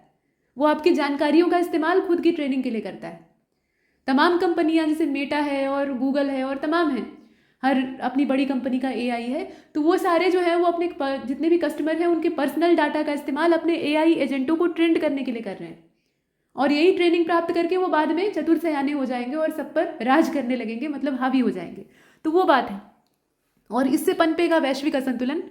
अनुसंधान और संसाधन प्रचुर मात्रा में है और ये कहाँ पर होंगे? तो भाई जो विकसित देश है वहाँ पर होंगे, अमेरिका जैसे देश, चीन जैसे देश। जो विकासशील अभी हैं, पिछड़े देश हैं, वहाँ पर ये संसाधन कम होंगे। तो इससे एक और डिजिटल डिवाइड पैदा होगा जो कि और बड़ा खतरा पैदा कर सकता है। ठीक है, ये सारी संभावनाएं हैं। और भी बहुत कुछ लिखा जा सकता है, जैसे कि शिक्षा और प्रशिक्षण प्रणाली को एआई के अनुकूल बनाना होगा। युवाओं को नवाचार, डेटा विज्ञान, मशीन लर्निंग जैसी जो उभरती टेक्नोलॉजीज हैं उसके हिसाब से दक्ष बनाना होगा। ठीक है, मतलब युवाओं को उसी हिसाब से ट्रेंड करना होगा। आप पुराने ज़माने की ट्रेनिंग लेकर अब एआई के ज़माने में काम नहीं कर सकते हैं। आपको अपने तौर तरीके बदलने पड़ेंगे। कहने का मतलब ये, नहीं बदलेंगे तो आप बाहर हो जाएंगे, जो रेस आजकल चल रही है। तो एआई के हिसाब से एआई तो ट्रेनिंग ले ही रहा है, आपको भी ट्रेनिंग लेनी पड़ेगी। ये यहाँ पर कहने का मतलब है। ठीक, तो अब आप कह सकते हैं कि नीति आयोग के द्वारा प्रस्तावित जो राष्ट्रीय कृत्रिम बुद्धिमत्ता रणनीति है उसके माध्यम से स्वास्थ्य, कृषि, शिक्षा, स्मार्ट सिटी और परिवहन जैसे प्राथमिक क्षेत्रों में एआई के समावेश का संकल्प लिया गया है। और एआई फॉर ऑल यानी कृत्रिम बुद्धिमत्ता सभी के लिए, इस तरह की पहल को ये सुनिश्चित करती है। तो कुल मिलाकर ये एक दोधारी तलवार है। मतलब अगर सावधानी से इस्तेमाल किया जाए तो फिर उन्नति मिलेगी। अगर हमने सावधानी नहीं बरती, मनमाना इस्तेमाल किया, जैसे मनाया वैसे, तो फिर नैतिक और सामाजिक दोनों तरीके से विघटन होगा और वो रुकेगा नहीं, फिर विनाश ही होने वाला है। तो जहां सोच की शक्ति मशीनों में होती है वहां मनुष्यता की भूमिका और ज्यादा बढ़ जाती है। यही सबसे महत्वपूर्ण वाक्य है और एआई के युग में हमें इसे हमेशा दिमाग में बनाए रखना चाहिए। इसका अंग्रेजी संस्करण भी आप देख सकते हैं। ठीक है, आर्टिफिशियल इंटेलिजेंस, इसमें अपॉर्चुनिटीज भी हैं तो चैलेंजेस भी हैं, दोनों को आप दिखा सकते हैं। अब यहाँ पर हमने क्या किया है कि हमने शुरुआत की है कुछ जो अपॉर्चुनिटी है उनसे, मतलब अंग्रेजी माध्यम का चाहे आपका ये ऐसे हो या ऊपर हिंदी वाला रहा हो, दोनों में हमने तारीफ करके या जो उसकी खूबियां हैं, उसकी विशेषताएं हैं, वहां से शुरू किया है। दूसरा तरीका ये हो सकता है कि आप चैलेंजेस से सीधा शुरू करिए। नेगेटिविटी हमेशा आकर्षक होती है। सकारात्मक चीज़ को आप लिखेंगे तो कम लोग देखेंगे। नकारात्मकता से आप खतरनाक चेतावनियों से शुरू करते हैं तो और ज़्यादा उसकी ओर लोग आकर्षित होंगे। तो ये प्रस्तावना को शुरू करने का एक अच्छा तरीका हो सकता है। तो आप लिख सकते हैं कि भाई आर्टिफिशियल इंटेलिजेंस मनुष्य की बुद्धि को पंगु बना रहा है, उसके दिमाग को लाचार बनाने में कोई कोर कसर नहीं छोड़ रहा, और मनुष्य को भी आराम मिल रहा है। आराम मिल रहा है कि भाई बैठे बैठे पका पकाया सारा कंटेंट मिल जा रहा है, एआई बना दे रहा है। तो फिर हमें करने की क्या आवश्यकता है? तो सोचने की जो उसकी क्षमता है, मनुष्य का मस्तिष्क एक मांसपेशी है, उसे जितनी कसरत करवाई जाए उतना वो सक्रिय रहता है, उतना लंबा अच्छे तरीके से काम करता है। जैसे एक वृद्ध व्यक्ति है, लंबे समय तक अगर वो मानसिक सामर्थ्य अपना इस्तेमाल नहीं कर रहा है तो उसकी बुद्धि धीरे धीरे डाउन हो जाएगी। लोग कहेंगे कि आधा दिमाग खत्म हो गया है। और वही वृद्ध व्यक्ति ही है लेकिन मानसिक व्यायाम उसका लगातार हो रहा है, कोई मानसिक ऊर्जा वाला काम कर रहा है, चेस खेल रहा है, किताब लिख रहा है, या फिर कोई पजल सॉल्व कर रहा है, या भाषण दे रहा है, डिबेट कर रहा है, तो उसका मस्तिष्क जो है वो मरने के समय तक सक्रिय रहेगा। पहले के जो बड़े बुजुर्ग होते थे उनका दिमाग एकदम मरने के टाइम तक सक्रिय रहता था। उसके पीछे वजह थी, वो मानसिक रूप से सक्रिय रहा करते थे। तो दिमाग को आप जितना सक्रिय रखते हैं उतना ही ज़्यादा आपकी मानसिक ऊर्जा लंबे समय तक बरकरार रहती है। एआई आपकी उसी इच्छा शक्ति को छीन रहा है। यहाँ से आप लिखना शुरू कर सकते हैं, ठीक है। और उसके बाद फिर इसकी जो खूबियाँ हैं, इसके जो फायदे हैं, वहाँ जा सकते हैं। इसकी चुनौतियों को दिखा सकते हैं कि भाई यहाँ जो रिस्पॉन्सिबिलिटी है वो कम बनती है एआई की। एआई कुछ भी आपको परोस देगा और उसे आप यथारूप अपना भी लेते हैं, उसमें कोई छानबीन नहीं करते हैं, जांच पड़ताल नहीं करते हैं। आपको बना बनाया मिल गया, आपने उसे छाप लिया या ग्रहण कर लिया, ये देखने का प्रयास नहीं किया कि उसमें कितनी समस्याएं हैं, है ना। तो ये सारी चीज़ें हैं। उसके अलावा डेटा हेरा फेरी का जो एक नया रिस्क उत्पन्न हो गया है, ये भी बड़ी चीज़ है। और एआई के नाम पर आप यकीन मानिए कि डेटा का जो लेन देन है ना, वो और ज़्यादा सस्पेक्टेड हो गया है, ये संदेह के घेरे में आ गया है। क्योंकि बड़े बड़े ऑर्गेनाइजेशन, बड़ी बड़ी कंपनियां, गूगल और इस तरह की और जो कंपनियां हैं, ये अपने सारे कस्टमर्स के डेटा का इस्तेमाल कर रही हैं। पहले भी करती थी, लेकिन अब इसका इस्तेमाल कर रही हैं वो अपने एआई एजेंटों को ट्रेंड करने में, सिखाने में। अभी पीछे इसी का जिक्र किया है। और इसी बहाने वो खूब बढ़िया दुरुपयोग कर रही हैं, जो कि हमें बाद में पता लगेगा। आप देखते हैं ना, एआई से आपको कोई इमेज जनरेट करवानी होती है, कोई क्वेश्चन करना होता है, कुछ भी करवाना होता है, जैसे चैट जीपीटी है आपका, या फिर आप देखते हैं एक इमेज टू वीडियो जनरेटर है, हेलुओ एआई करके है, इसी तरह से मेटा है। तो इसमें आपको पहले रजिस्टर्ड करना पड़ता है, मतलब कम से कम अपना ईमेल आईडी या कुछ ऐसा डालना पड़ेगा जिससे कि आप वहाँ पर अपने आप को रजिस्टर्ड कर पाएँ, और उसके बाद तभी आप उसका इस्तेमाल कर सकते हैं फ्री में। बाकी जो पैसे वाला है वो तो अलग है। तो वो आपकी ईमेल आईडी का इस्तेमाल करके फिर आपके डाटा को खंगालता है और वहाँ से फिर चीज़ों को उठाकर वो अपनी ट्रेनिंग में इस्तेमाल करता है। उसके अलावा जितने क्वेश्चन आप पूछते हैं वो आपकी मानसिकता को टटोलता है, यानी आपके मन में चोरी छिपे सेंध लगा रहा है और आप समझ भी नहीं पा रहे हैं। तो एआई के यही सारे खतरे हैं। गोपनीयता आपकी बिल्कुल नहीं, आपकी आज़ादी तक पर ये खतरा उत्पन्न कर सकता है। अनुसंधान और संसाधन की प्रचुर हमें संभावनाएं होती हैं, लेकिन उसमें भी संदेह यही है कि वो सबकी पहुंच में होंगी अथवा नहीं। मतलब जो विकसित राष्ट्र हैं वो तो भाई अपना लेंगे तत्काल ही, अभी ये संसाधन इतने सबकी पहुंच में तो है नहीं। ठीक है, अब जैसे आप देख लीजिए जितने ही एआई टूल्स हैं, उनका जो प्रीमियम संस्करण है वो कितना महंगा है, उसमें आपको चार्ज देना पड़ता है और वो पैसा अच्छा खासा होता है ना।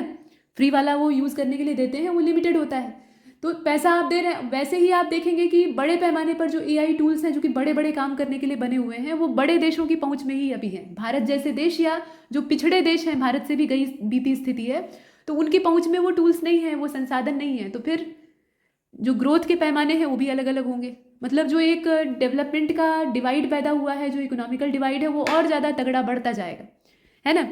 तो ये सारी चीज़ें आप लिख सकते हैं। इसके साथ साथ आप ये भी लिख सकते हैं कि भारत की स्थिति इसमें क्या है, भारत एआई की दिशा में क्या कर रहा है। वो नीति आयोग के द्वारा जो एक स्ट्रैटेजी की बात की गई है नेशनल लेवल पे, तो उसको आप लिख सकते हैं। एआई फॉर ऑल की जो अवधारणा है उसके बारे में लिख सकते हैं।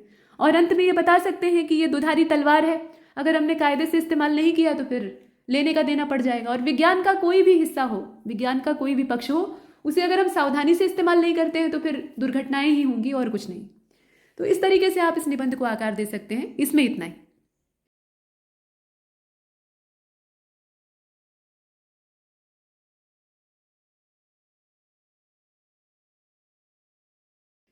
अगला हमारा मुद्दा है स्टार्टअप्स, फ्यूचर ऑफ इंडिया, यानी स्टार्टअप भारत का भविष्य है।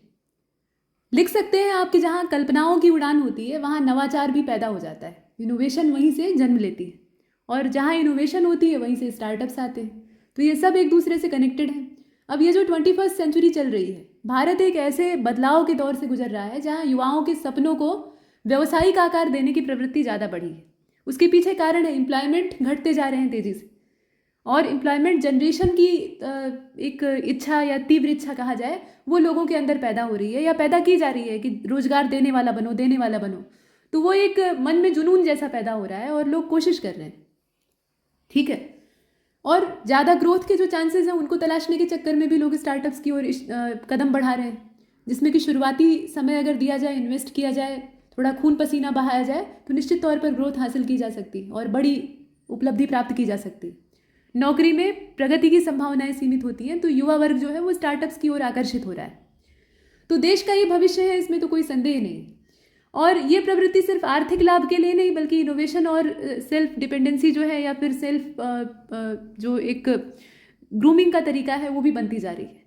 ग्रूमिंग इस मामले में क्योंकि अपनी जो अंतरात्मा है ना, उसको भी एक पोषण जैसा प्राप्त होता है। नौकरी करते हैं आप रोज की वही घिसी पीटी, तो उसमें जो आपको ग्रोथ प्राप्त होती है वो सीमित होती है, तो आपका जो मनोबल है वो भी सीमित होता है। लेकिन जब आप स्टार्टअप लगाते हैं और रात दिन दूनी चौगुनी तरक्की होती है, घाटा भी होता है, लॉस भी होता है, ऐसा नहीं कि आप सिर्फ फायदा ही प्राप्त करते हैं।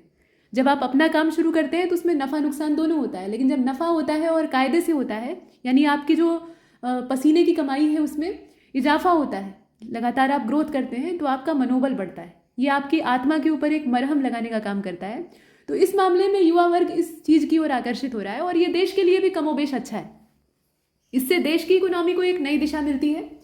देश माफ कीजिएगा, देश सशक्त बनता है और इसीलिए सरकार इस दिशा में युवा वर्ग को प्रोत्साहित कर रही है। इससे आत्मनिर्भर राष्ट्र की नींव रखी जा सकती है।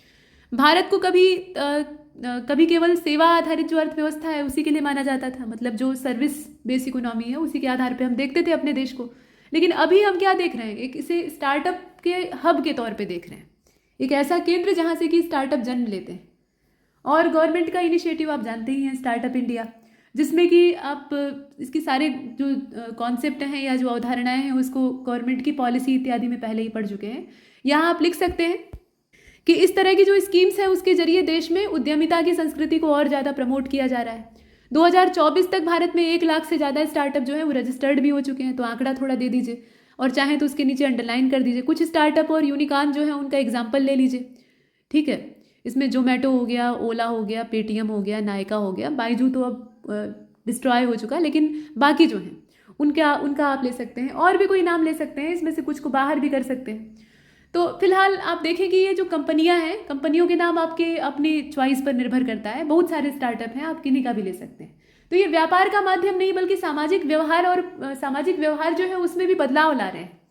मतलब सिर्फ ये एक तरह से सोशल बिहेवियर को चेंज करने का जरिया बन गए हैं। बाकी जो व्यापार है, इनका बिजनेस है, वो तो सामने से दिखाई ही देता है। मतलब सिर्फ कमाने का नहीं बल्कि लोगों की मानसिक स्थिति को बदलने में ये सक्षम, इस तरह के ये स्टार्टअप। अब स्टार्टअप्स की सबसे बड़ी खासियत क्या होती है? तो खासियत ये होती है कि समस्या केंद्रित इनका दृष्टिकोण होता है। मतलब स्टार्टअप उन्हीं चीज़ों के लिए काम करते हैं ना जिसकी समाज को तत्कालिक और नितांत आवश्यकता होती है। मतलब पानी की एक बोतल की ज़रूरत है तो पानी की बोतल के लिए उन्होंने स्टार्टअप शुरू कर दिया, यानी पानी की बॉटल बनाने वाली कंपनी और जो वाटर प्लांट है या आरओ प्लांट है उनको लगा लिया और वहाँ से फिर वाटर सप्लाई चालू कर दी। इस तरह का आपने सुना होगा कि पहले पानी बेचते थे और फिर उसी से बड़ी खरबों की कंपनी के मालिक बन गए। या फिर कोई छोटा सा उपकरण चाहिए था, या मान लीजिए सस्ती दर पे दवाओं को उपलब्ध कराने की बात, तो उसके लिए कोई फार्मास्यूटिकल स्टार्टअप लगा लिया। मतलब इस तरह के बहुत सारे एग्जाम्पल हो सकते हैं। तो इस तरीके से आप लिख सकते हैं। उदाहरण भी दिया जा सकता है, ग्रामीण क्षेत्र में डॉक्टर कम हो गए हैं तो टेलीमेडिसिन प्लेटफॉर्म जो है उन्होंने काम किया। ऑनलाइन शिक्षा प्लेटफॉर्म जो है वो शिक्षा को सुलभ बना रहे हैं, वो भी एक स्टार्टअप है ना। तो कुल मिलाकर इकोनॉमिकल डेवलपमेंट के दृष्टिकोण से अगर देखा जाए, मतलब इकोनॉमी के दृष्टिकोण से आप देखिए, तो आप पाएंगे कि स्टार्टअप जो है वो भारत की स्थिति को तो मजबूत करते ही हैं, उसके अलावा नए रोजगार के अवसर भी दिलवाते हैं। जो स्टार्टअप शुरू करता है उसके पास तो एक बना बनाया एक वृक्ष खड़ा ही है जो कि फल देगा, और उस वृक्ष की छाया में तमाम लोग आश्रय लेते हैं या नौकरियां हासिल करते हैं। तो नौकरियां यहाँ से जनरेट होती हैं और युवाओं को आत्मनिर्भरता की राह भी मिलती है। स्टार्टअप में जो कार्य संस्कृति है वो भी पारंपरिक संस्थाओं से भिन्न होती है। यहाँ आज़ादी होती है, लचीलापन होता है, नवाचार को प्राथमिकता दी जाती है। तो चमकते भविष्य की राह में ये सब तो काफ़ी सुनने में अच्छा लगता है कि भाई स्टार्टअप बहुत अच्छी चीज़ है, जिसने उसको शुरू किया वो मालामाल हो गया, जो जिन्हें काम वहाँ पर मिल रहा है, जो नौकरी कर रहे हैं वहाँ, वो भी बड़े आज़ाद हैं, स्वतंत्र हैं, अपने तरीके से काम कर पा रहे हैं। परंपरागत नौकरी जैसी नौकरी नहीं। लेकिन असलियत क्या है? ये सब होने के बावजूद हर सफलता की कुछ कीमत होती है। ये जो चमकदार स्टार्टअप्स आपको दिखाई देते हैं, इनके भविष्य के रास्ते में बहुत सारी चुनौतियां हैं। सबसे बड़ी चुनौती तो ये होती है कि पूंजी इनके पास कम होती है। शुरुआत करने के लिए पैसा ज़्यादातर स्टार्टअप्स के पास कम ही होता है, और बहुत सारे स्टार्टअप्स शुरुआती अगर झटका उनको ज़्यादा लग गया तो शुरुआती 2-3 साल या 4-5 साल में बंद हो जाते हैं। एक समय तो खूब ऊपर उठते हैं, लेकिन फिर गिरावट ऐसी आती है कि वो संभल नहीं पाते। तो जो अवरोध को पार कर लेता है वो पार निकल जाता है, नहीं तो फिर धराशायी हो जाते हैं। यानी अगर 10,000 स्टार्टअप शुरू हो रहे हैं तो उसमें से कुछ ही हज़ार सर्वाइव कर पाते हैं, बाकी समय के साथ धूल में मिल जाते हैं। और इसके पीछे एक यह भी कारण आप देख सकते हैं कि अच्छे विचारों को व्यावसायिक दृष्टिकोण से संचालित करने की क्षमता नहीं होती है। और जो ग्रामीण दूर दराज के इलाके हैं, पिछड़े इलाके हैं, वहाँ स्टार्टअप संस्कृति का भी उतना, इस कल्चर का भी उतना प्रचार नहीं है, उन्हें पब्लिसिटी नहीं मिली हुई है, तो वहाँ से उन्हें सपोर्ट नहीं मिल पाता है। ये भी एक चीज़ है ना।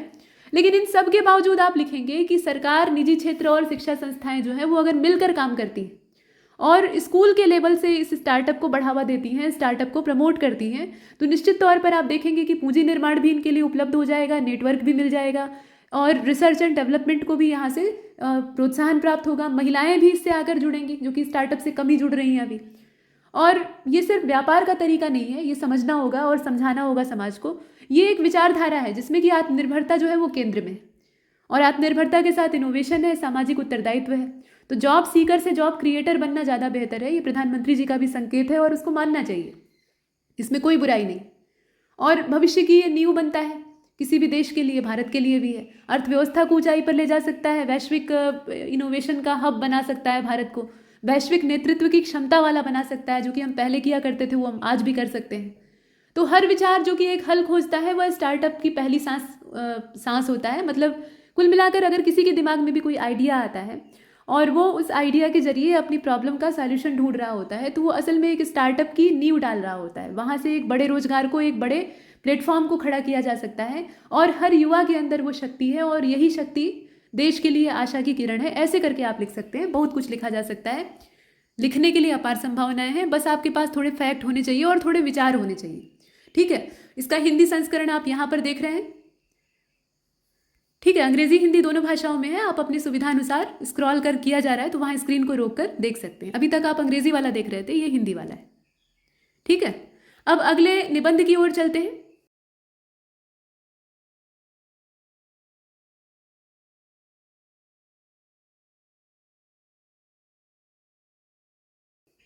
तो ये हमारा टॉपिक है कृषि में तकनीकी नवाचार और सतत विकास। कृषि पर आधारित एक निबंध आया था और यही था। तो अब हम इसमें टेक्नोलॉजिकल इनोवेशन क्या हो सकती है और सस्टेनेबल डेवलपमेंट को हम एग्रीकल्चर में कैसे डालेंगे, ये देखना महत्वपूर्ण है। तो आप जानते हैं कि खेती अपने देश में कोई नई तो नहीं है, सदियों से चली आ रही है और अपनी इकोनॉमी का आधार भी यही है। आबादी बढ़ती गई, जलवायु बदलती गई, संसाधन सीमित होते गए, चैलेंजेस आते गए, लेकिन खेती अभी भी चली आ रही है। खस्ता हाल होती जा रही है लेकिन चल रही है और नहीं चलेगी। जिस दिन चलना बंद हो जाएगा उस दिन आबादी भी खत्म हो जाएगी, क्योंकि खाएंगे क्या? नोट की गड्डियाँ और गाड़ी मोटर जो महंगे महंगे खरीद कर रखे हुए हैं, स्टार्टअप ही अभी पीछे चर्चा हो रही थी, वही लगा के रखे हुए हैं, उन सब का पेट कहाँ से भरेगा? उसके लिए तो अनाज चाहिए। इंसान अनाज ही खा सकता है, वो पैसे रुपए सोना चांदी तो नहीं खा सकता। तो वो अनाज धरती से पैदा होता है, धरती और जलवायु नष्ट होती जा रही है, तो ये बड़ा चैलेंज है। तो ऐसे में तकनीकी नवाचार आवश्यक हो गया है। मतलब टेक्नोलॉजिकल अगर हम सपोर्ट, और वो भी कैसा इनोवेटिव सपोर्ट देते हैं एग्रीकल्चर को, तो शायद हम कुछ समय तक सर्वाइव कर सकते हैं। और जो फूड सिक्योरिटी का हम एक ढकोसला देते हैं ना, नारा लगाते हैं कि फूड सिक्योरिटी हमारे पास है, तो उसको हम कायम रख सकते हैं। नहीं तो वो ध्वस्त होते देर नहीं लगेगी। मतलब खाने के लिए जो सुरक्षा अभी हमारे पास है वो नष्ट हो जाएगी और जल्दी ही ऐसा होगा। तो इसी सब पर आधारित ये ऐसे है। इसके लिए आप चाहें तो फ्रेम बना सकते हैं, नहीं तो आप सीधे सीधे भी लिख सकते हैं कि जो आज का समय है परिवर्तन का समय है और परिवर्तन अपने पक्ष में नहीं है, आप जानते ही हैं। तो इसमें तकनीकी नवाचार ही एक वो रास्ता है, मतलब टेक्नोलॉजिकल इनोवेशन ही एक वो रूट है, वो पाथ है जिस पर कि आप चलें तो इन चुनौतियों को पार कर सकते हैं और कृषि को सतत विकास की दिशा में हम अग्रसर कर सकते हैं। सस्टेनेबल डेवलपमेंट ही इसे पर्यावरण के प्रति अनुकूल बनाकर बदलते समय के हिसाब से लागत प्रभावी बना सकता है, फायदेमंद बना सकता है, जिसमें कि किसान को भी फायदा होगा और खाने के लिए अनाज भी उपलब्ध हो जाएगा। तो भारत में अपने यहाँ परंपरागत कृषि ही होती है और कई स्थानों पर ऐसी नौबत आ गई है कि उसका प्रभाव ही खत्म हो गया है। मतलब उस लायक जमीन ही नहीं बची है, उस लायक माहौल ही नहीं है। उपज प्राप्त करने के चक्कर में, पानी संरक्षण करने के चक्कर में, और पानी संरक्षण क्या करते हैं, बहाते हैं अंधाधुन। हम फर्टिलाइजर इस्तेमाल करते हैं, पेस्टिसाइड्स इस्तेमाल करते हैं। परिणाम ये हुआ कि मिट्टी ही निर्जीव हो गई। अब मिट्टी की गुणवत्ता को बनाने के लिए फिर आवश्यक है कि हम जो एडवांस टेक्नोलॉजी है उसका सहारा लें।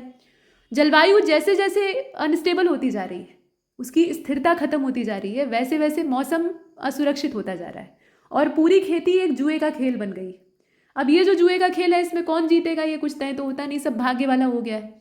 तो ऐसी जो भाग्य आधारित खेती है, इसकी वजह से किसान का भी रुझान खेती से खत्म होता जा रहा है। किसान जो पिछली पीढ़ियों के हैं वो तो खेती में लगे हुए हैं, उनके पुश्तैनी है, लेकिन उनकी आगे की पीढ़ी इसमें नहीं फंसना चाहती। वो कुछ आगे अपने नए विकल्प तलाश रही है, बाहर निकल रही है, कुछ नया करने की कोशिश कर रही है। और जो खेत है उनको खत्म करके वहाँ मकान बन रहे हैं या बेचा जा रहा है, उससे जो पैसा मिल रहा है उससे लग्जरी इकट्ठी कर रहे हैं, है ना। तो ये चीज़ें अब यहाँ आप लिख सकते हैं कि सटीक खेती करने के लिए आप ड्रोन का इस्तेमाल, मतलब ड्रोन टेक्नोलॉजी का इस्तेमाल, आर्टिफिशियल इंटेलिजेंस का इस्तेमाल, इसके अलावा IoT मतलब इंटरनेट ऑफ थिंग्स, उसका इस्तेमाल कर सकते हैं। जो सैटेलाइट मैपिंग और सैटेलाइट की टेक्नोलॉजी है उसका इस्तेमाल करके किसानों को काफ़ी राहत पहुंचाई जा सकती है। तो इन सब का सटीक और समुचित इस्तेमाल करने की आवश्यकता है। और मौसम की स्थिति के हिसाब से आवश्यक मात्रा में कितना पानी चाहिए वो सब हम तय कर सकते हैं और इससे लागत घटती है, उत्पादकता बढ़ती है। ड्रोन टेक्नोलॉजी से हम बहुत कुछ कर सकते हैं, खेतों की निगरानी कर सकते हैं, बीज बोने का काम, कीटनाशक के छिड़काव का काम, डेटा इकट्ठे करने का काम, ये सारा कुछ सटीक ढंग से कर सकते हैं। एआई के जरिए हम कई सारे सलाहकार जो कि कृषि से संबंधित सलाह देंगे वो किसानों को उपलब्ध करा सकते हैं। मंडी के भाव की जानकारी उन तक पहुंचा सकते हैं कि मंडी में कितना भाव है। और जो सस्टेनेबल एग्रीकल्चर का हम नाम ले रहे हैं तो उसके लिए गंभीर तरीके से प्रयास करने की आवश्यकता है। इसमें हम जैविक खेती कर सकते हैं, ठीक है, ऑर्गेनिक फार्मिंग जिसे कहा जाता है, इंटीग्रेटेड फार्मिंग सिस्टम को हम अपना सकते हैं, मल्टी क्रॉपिंग सिस्टम जो है उसको अपना सकते हैं, सोलर पावर से चलने वाले जो एग्रीकल्चर में तमाम यंत्र हैं जैसे इरिगेशन के साधन हैं, पंप इन सेट इत्यादि हैं, तो उनका इस्तेमाल कर सकते हैं। उसके अलावा बहुत तरह की योजनाएं सरकार नवाचार को बढ़ाने के लिए चला रही है, जैसे आप उनका जिक्र कर दीजिए, किसान सम्मान निधि योजना है या डिजिटल कृषि मिशन है, एग्रीस्टेक प्लेटफॉर्म है, किसान ड्रोन योजना है। इससे भी किसानों को जोड़ने का एक तात्कालिक प्रयास चल रहा है और सरकारी प्रयास भी सार्थक होते हैं, हालांकि उनका प्रभाव उतना बड़ा नहीं होता है। कुछ चुनौतियां भी आती हैं, जैसे तकनीकी जितनी भी हम पीछे जिक्र कर चुके हैं उनकी लागत काफ़ी ज़्यादा है, वो उतनी लागत प्रभावी नहीं, और लागत प्रभावी नहीं है तो फिर समस्या ये होती है कि हर किसान की पहुंच में नहीं होती है। जो बड़े वाले हैं वो तो प्राप्त कर लेंगे, जो छोटे वाले हैं वहाँ तक सरकारी मदद के बिना उनका पहुंचना असंभव है, हर किसान तक नहीं पहुंच पाती।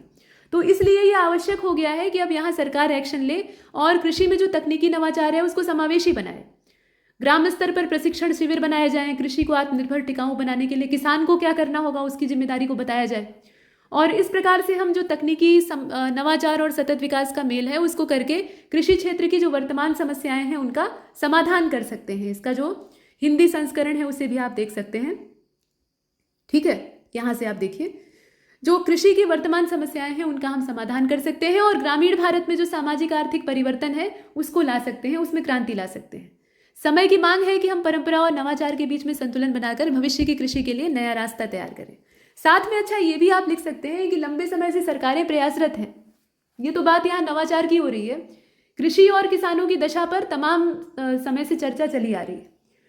ये कल्पना की गई थी कि आज़ादी के कुछ दशक बाद दशा सुधर जाएगी, लेकिन सुधार जमींदारी उन्मूलन इत्यादि हो गया, वो ठीक बात है, किसानों का वैसा शोषण नहीं था, लेकिन खेती की दशा में सुधार, जो उल्लेखनीय सुधार आज तक होना चाहिए था, वो नहीं हो पाया। किसानों की दशा बदहाल की बदहाल रह गई। कुछ किसान जो अमीर हुए और फिर बाद में होते गए, उनको छोड़कर मैक्सिमम ऐसे हैं जो कि निम्न स्तरीय, और खेती से उनका रुझान लगातार कम हो रहा है। तो उसके पीछे कहीं ना कहीं सरकारी रणनीतियों की विफलता ही है जो कि दिखाई देती है सामने, और किसान की अपनी जागरूकता का भी अभाव कहा जा सकता है। तो यहाँ तक हमने खत्म किया। अगला टॉपिक देख।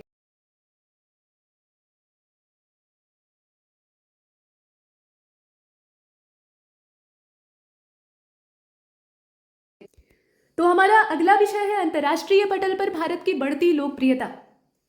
अब भारत एक ऐसा देश है, दुनिया में हम लोकप्रिय तो पहले भी थे, अब और ज़्यादा हो रहे हैं, शीर्षक हमें कम से कम यही बताता है। तो अब आपको लिखना चाहिए कि भारत एक ऐसा देश है जहाँ सांस्कृतिक विरासत, ऐतिहासिक गौरव और लोकतांत्रिक मूल्यों और आर्थिक संभावनाओं ने हमेशा बढ़ चढ़कर काम किया है, और इस मामले में हम दुनिया को अपनी ओर आकर्षित करते आए हैं। लेकिन हाल के वर्षों में भारत की लोकप्रियता और वैश्विक प्रभाव में बहुत तेज रफ्तार में वृद्धि हुई है, ठीक, तो उसी की चर्चा यहाँ पर की जा रही है। मतलब बहुत सारी उपलब्धियां हमने हासिल की हैं, आर्थिक या राजनीतिक कारण ही सिर्फ इसमें नहीं है, बल्कि वैश्विक दृष्टिकोण, नेतृत्व क्षमता और बहुआयामी उपलब्धियां, तमाम चीजें। अब बीते एक दशक में भारत ने जिस गति से वैश्विक मंच पर अपनी उपस्थिति को दर्ज किया है वह उल्लेखनीय है, दुनिया को चकित करती है। थोड़ा मक्खन लगा के लिखना पड़ेगा इसमें, मतलब जितना है उससे थोड़ा बढ़ा चढ़ाकर। और चाहे वह अंतर्राष्ट्रीय सम्मेलनों में भारत की निर्णायक भागीदारी हो या फिर वैश्विक संकट है उसमें बढ़ चढ़कर अपना सहयोग देने के लिए आगे आना, मतलब वो बिग ब्रदर वाली जो भूमिका है उसके रूप में हम दिखाई दिए, ये उल्लेखनीय है और विश्व को चकित करने वाला है। तो भारत आज दुनिया की 5वीं सबसे बड़ी अर्थव्यवस्था है, 5वीं, 6वीं, 4थी जो भी अर्थव्यवस्था का यहाँ पर क्रम है, इसको करंट अफेयर के हिसाब से आप अपडेट कर सकते हैं, ठीक है। ये जो रैंकिंग है ये बदलती रहती है।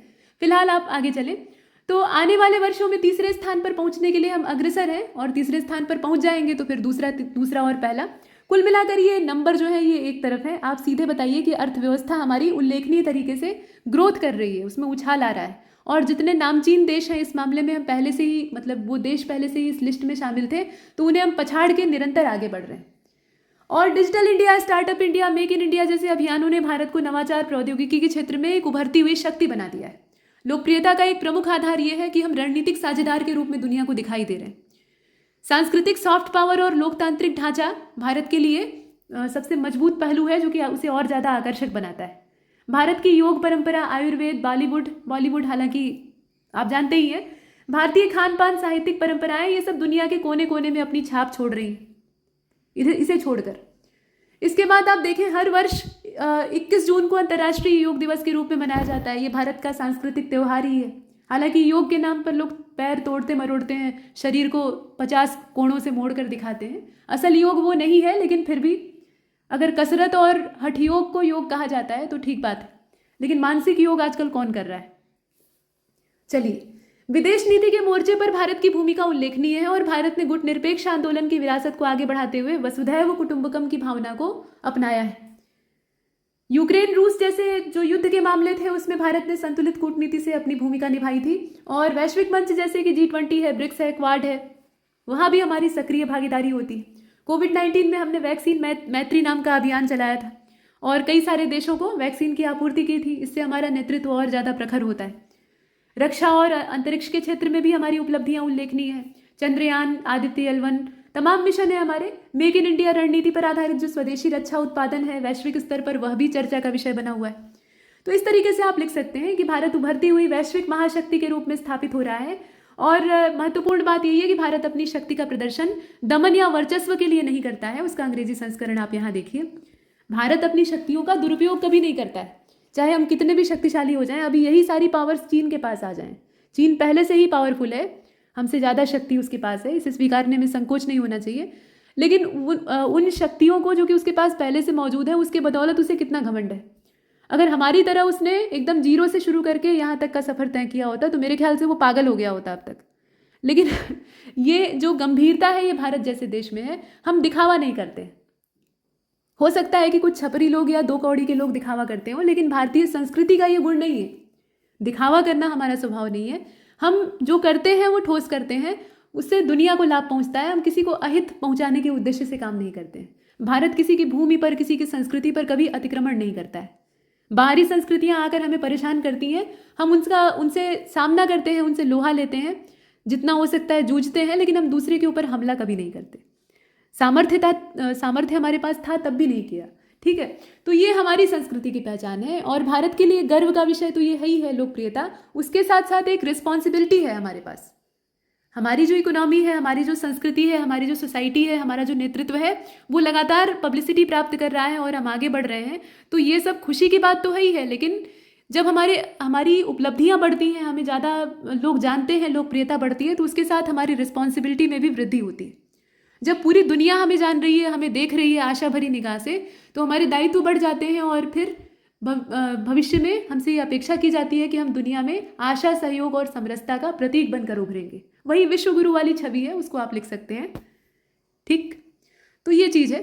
इसको लिखने के बहुत सारे आयाम हो सकते हैं, एक नज़रिया आपको बताया गया।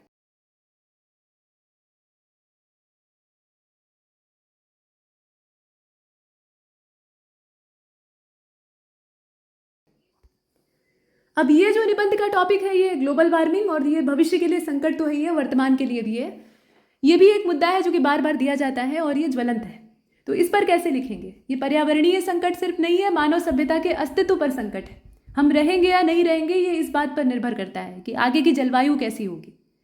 तो ये गंभीर खतरा बन चुका है और पृथ्वी का औसत तापमान लगातार बढ़ रहा है और वो भी खतरनाक तरीके से बढ़ रहा है। तो उसका एक प्रत्यक्ष प्रभाव तो हमें दिखाई देता है कि भाई बर्फ पिघल रही है, ग्लेशियर पिघल रहे हैं, हम डूब रहे हैं।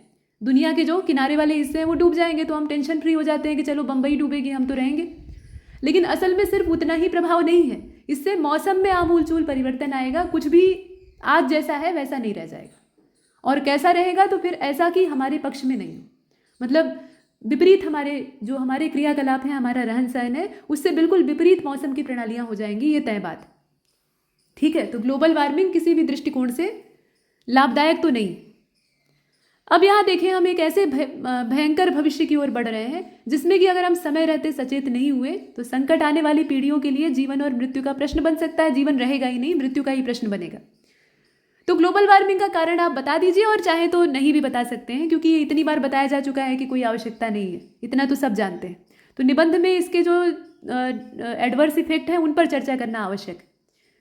तो वही ग्रीन हाउस गैसेस प्राकृतिक रूप से ये कंबल का काम करती हैं, पृथ्वी के तापमान को संतुलित बनाए रखने का काम करती हैं। लेकिन जब यही ग्रीन हाउस गैसें अपने अनुपात से ज़्यादा वायुमंडल में मौजूद हो जाती हैं, जो कि हमारे ही क्रियाकलाप से होता है, तो इससे फिर तापमान बढ़ना शुरू होता है, क्योंकि इनकी प्रवृत्ति है तापमान को अवरुद्ध करना।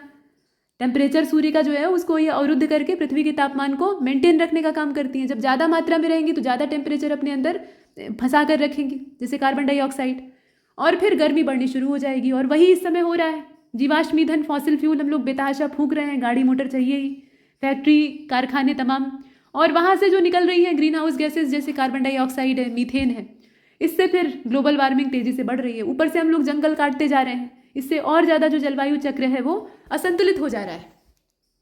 कुछ 2 दशक पहले एक फिल्म आई थी, the day after tomorrow. Hollywood की बहुत अच्छी फिल्म थी, आप में से अधिकतर लोगों ने देखी होगी। और उसमें दिखाया गया था कि एक हिमयुग की शुरुआत होती है। यूरोप और अमेरिका, मतलब पूरा जो उत्तरी गोलार्ध है, वो बर्फ से ढक जाता है। और उसमें शुरुआत यहीं से होती है कि भाई ग्लेशियर की बर्फ पिघली, ग्लेशियर पहले टूटते हुए शुरुआत में दिखाए जाते हैं, और फिर तेज़ी से मौसम बदलने लगता है, तापमान में तेज़ी से गिरावट होती है, और फिर चारों ओर बर्फ जमनी शुरू हो जाती है। तो उसमें तो दिखाया जाता है कि भाई क्लाइमेक्स में कुछ लोग बच जाते हैं, जो लोग बड़े जागरूक होते हैं, पर्यावरण के सक्रिय जानकार रहते हैं, तो वो बच जाते हैं, एक फैमिली को बचाने पापा जाते हैं। वो हॉलीवुड की फिल्मों में एक कॉमन क्लाइमेक्स। लेकिन जब प्रकृति क्लाइमेक्स लिखेगी ना, तो वहाँ पर कुछ बचने लायक नहीं बचेगा। मतलब पूरा एक सिरे से पहले सफाई करेगी, उसके बाद तब नए सिरे से निर्माण करेगी। ये तरीका होता है प्रकृति का। तो अब ऐसी कंडीशन में हमारे सामने जो भविष्य दिखाई दे रहा है वो तो बड़ा खतरनाक है। तो ये फिल्म जो है ये भविष्य की एक चेतावनी जैसी दिखाई देती है। बाकी और ऐसी तमाम फिल्में हैं, आप चाहें तो कोई भी संदर्भ ले सकते हैं, उसमें कोई दिक्कत नहीं। अब ग्लोबल वार्मिंग का प्रभाव केवल पर्यावरण तक सीमित नहीं है, ये खाद्य सुरक्षा, जल आपूर्ति, मानवीय स्वास्थ्य, वैश्विक राजनीति तक को प्रभावित करेगा। संक्रामक बीमारियां बढ़ेंगी, भाई ग्लेशियर पिघलेंगे, उसमें जो सदियों से सोए हुए वायरस और बैक्टीरिया हैं वो जिंदा हो जाएंगे, तो वो फिर नए सिरे से तबाही फैलाएंगे, वो भी एक समस्या है। उसके अलावा प्रवासियों की समस्या बढ़ेगी, मतलब माइग्रेशन बहुत तेजी से बढ़ेगा। जिन हिस्सों में जलवायु बहुत प्रतिकूल हो जाएगी, वहां से लोग जब एकदम नहीं रहने लायक बचेगा, वहां से छोड़ छोड़ के भागना शुरू करेंगे, और उन हिस्सों की ओर अतिक्रमण करेंगे जहां पर कुछ रहने खाने लायक दशा है। मतलब मरने से बचना चाहते हैं तो भागेंगे यहाँ से फिर, और भागेंगे तो जहां जाएंगे वहां पर फिर संघर्ष शुरू होगा, वहां के लोग इन्हें आने नहीं देंगे, फिर एक युद्ध जैसी स्थिति बनेगी, और युद्ध होगा तो और भीषण तबाही होगी, फिर वही जले पर नमक छिड़कने वाली स्थिति बन जाएगी, मतलब कोड़ में खाज हो गया। तो वही स्थिति बन रही है। और इस संकट का समाधान केवल तकनीकी प्रयास तक नहीं सीमित रहना चाहिए, बल्कि हमें व्यक्तिगत स्तर पर प्रयास करने की आवश्यकता है। हमें जीवन शैली अपनी बदलनी होगी, ये सारे सिद्धांत अपनाने होंगे, वनों की रक्षा करनी होगी, वृक्षारोपण करना होगा, और जितने भी उपभोग हैं, हमारे कंज्यूम्शन है, उन्हें सीमित करना होगा। भारत कई सारे कदम उठाए हैं, लेकिन पर्याप्त नहीं है। भारत ही नहीं, दुनिया के कोई भी देश, पंचामृत के माध्यम से नेट जीरो कार्बन उत्सर्जन का लक्ष्य रखा गया है। इंटरनेशनल सोलर अलायंस जैसी जो पहल है, उससे दुनिया में एक सहयोग को नई दिशा दी गई है। कुल मिलाकर हमें अपनी सामूहिक जिम्मेदारी को समझना होगा। सिर्फ वैश्विक ऑर्गेनाइजेशन और देश के जो राजनयिक हैं वहीं तक अपनी जिम्मेदारी को नहीं इतिश्री कर लेना है कि हम सम्मेलन में हिस्सा ले रहे हैं तो हम बड़े पर्यावरणविद हैं, पर्यावरण के शुभचिंतक। नहीं, हमें व्यक्तिगत स्तर पर प्रयास करना होगा। अभी तो होता ही है कि दुनिया भर के लोग तो पेड़ लगा ही रहे हैं, दुनिया भर के तो लोग पर्यावरण के प्रति जागरूक हैं। हम एक अकेले मजा ले लेंगे तो क्या बिगड़ जाएगा, सब यही सोचते हैं, फिर वही बिगड़ जाता है। तो कुल मिलाकर हमें अपनी चेतना को जगाना होगा, और प्रकृति का प्रकोप अगली सदी नहीं बल्कि अगली सदी का नहीं बल्कि अगली पीढ़ी का नहीं बल्कि कल का संकट बन जाएगा। मतलब हम ही अपने जिंदगी में इस चीज को देखेंगे। अभी हम ये सोच रहे हैं कि हम तो अपनी जिंदगी जी कर निकल जाएंगे, आने वाली पीढ़ियां संभालें जो बिगड़ना है, तो क्या ही फर्क पड़ता है। लेकिन असलियत यह है कि हमें अगले जो आने वाले 10-20 साल हैं उसमें ही ये चीजें दिखाई देने लगेंगी, अगर हम चेते नहीं तो कुल मिलाकर ग्लोबल वार्मिंग कोई दूर स्थित खतरा नहीं है, बल्कि दरवाजे पर दस्तक देती हुई सच्चाई है, जिससे कि हमें मुंह नहीं मोड़ना चाहिए। और कुछ दिन बाद मुंह मोड़ते बनेगा नहीं, लेकिन अभी जो हम सिर छिपा के बैठे हुए हैं ना, शुतुरमुर्ग जैसी हमारी स्थिति है। मतलब शुतुरमुर्ग का क्या होता है, जब रेत की आंधी चलती है रेगिस्तान में, तो वो रेत वाली जो ऐसे पोली जमीन होती है उसमें अपना सिर ऐसे गाड़ लेता है, लंबी गर्दन होती है, बाकी शरीर और पूरा धड़ वगैरह सब बाहर रहता है, खाली उसका मुंह अंदर मिट्टी में रेत में छिपा रहता है, और वो सोचता है कि वो बच जाएगा। तो वही स्थिति हमारी भी है। हम तकिए में मुंह छिपाकर या घर में अपने मुंह छिपाकर पड़े हुए हैं कि हम अकेले करेंगे तो क्या ही बिगड़ेगा।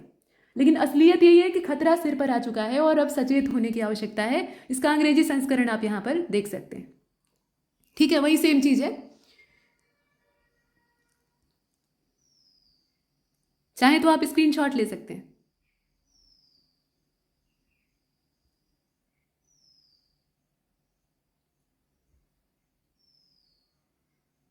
निबंध वैसे रटने का विषय नहीं होता है, आपको सिर्फ आइडिया लेना है, लेकिन फिर भी अगर आप लेना चाहते हैं स्क्रीनशॉट बेशक ले सकते हैं। ठीक है, तो अब आगे चलते हैं, अगले और अंतिम टॉपिक को देखते हैं।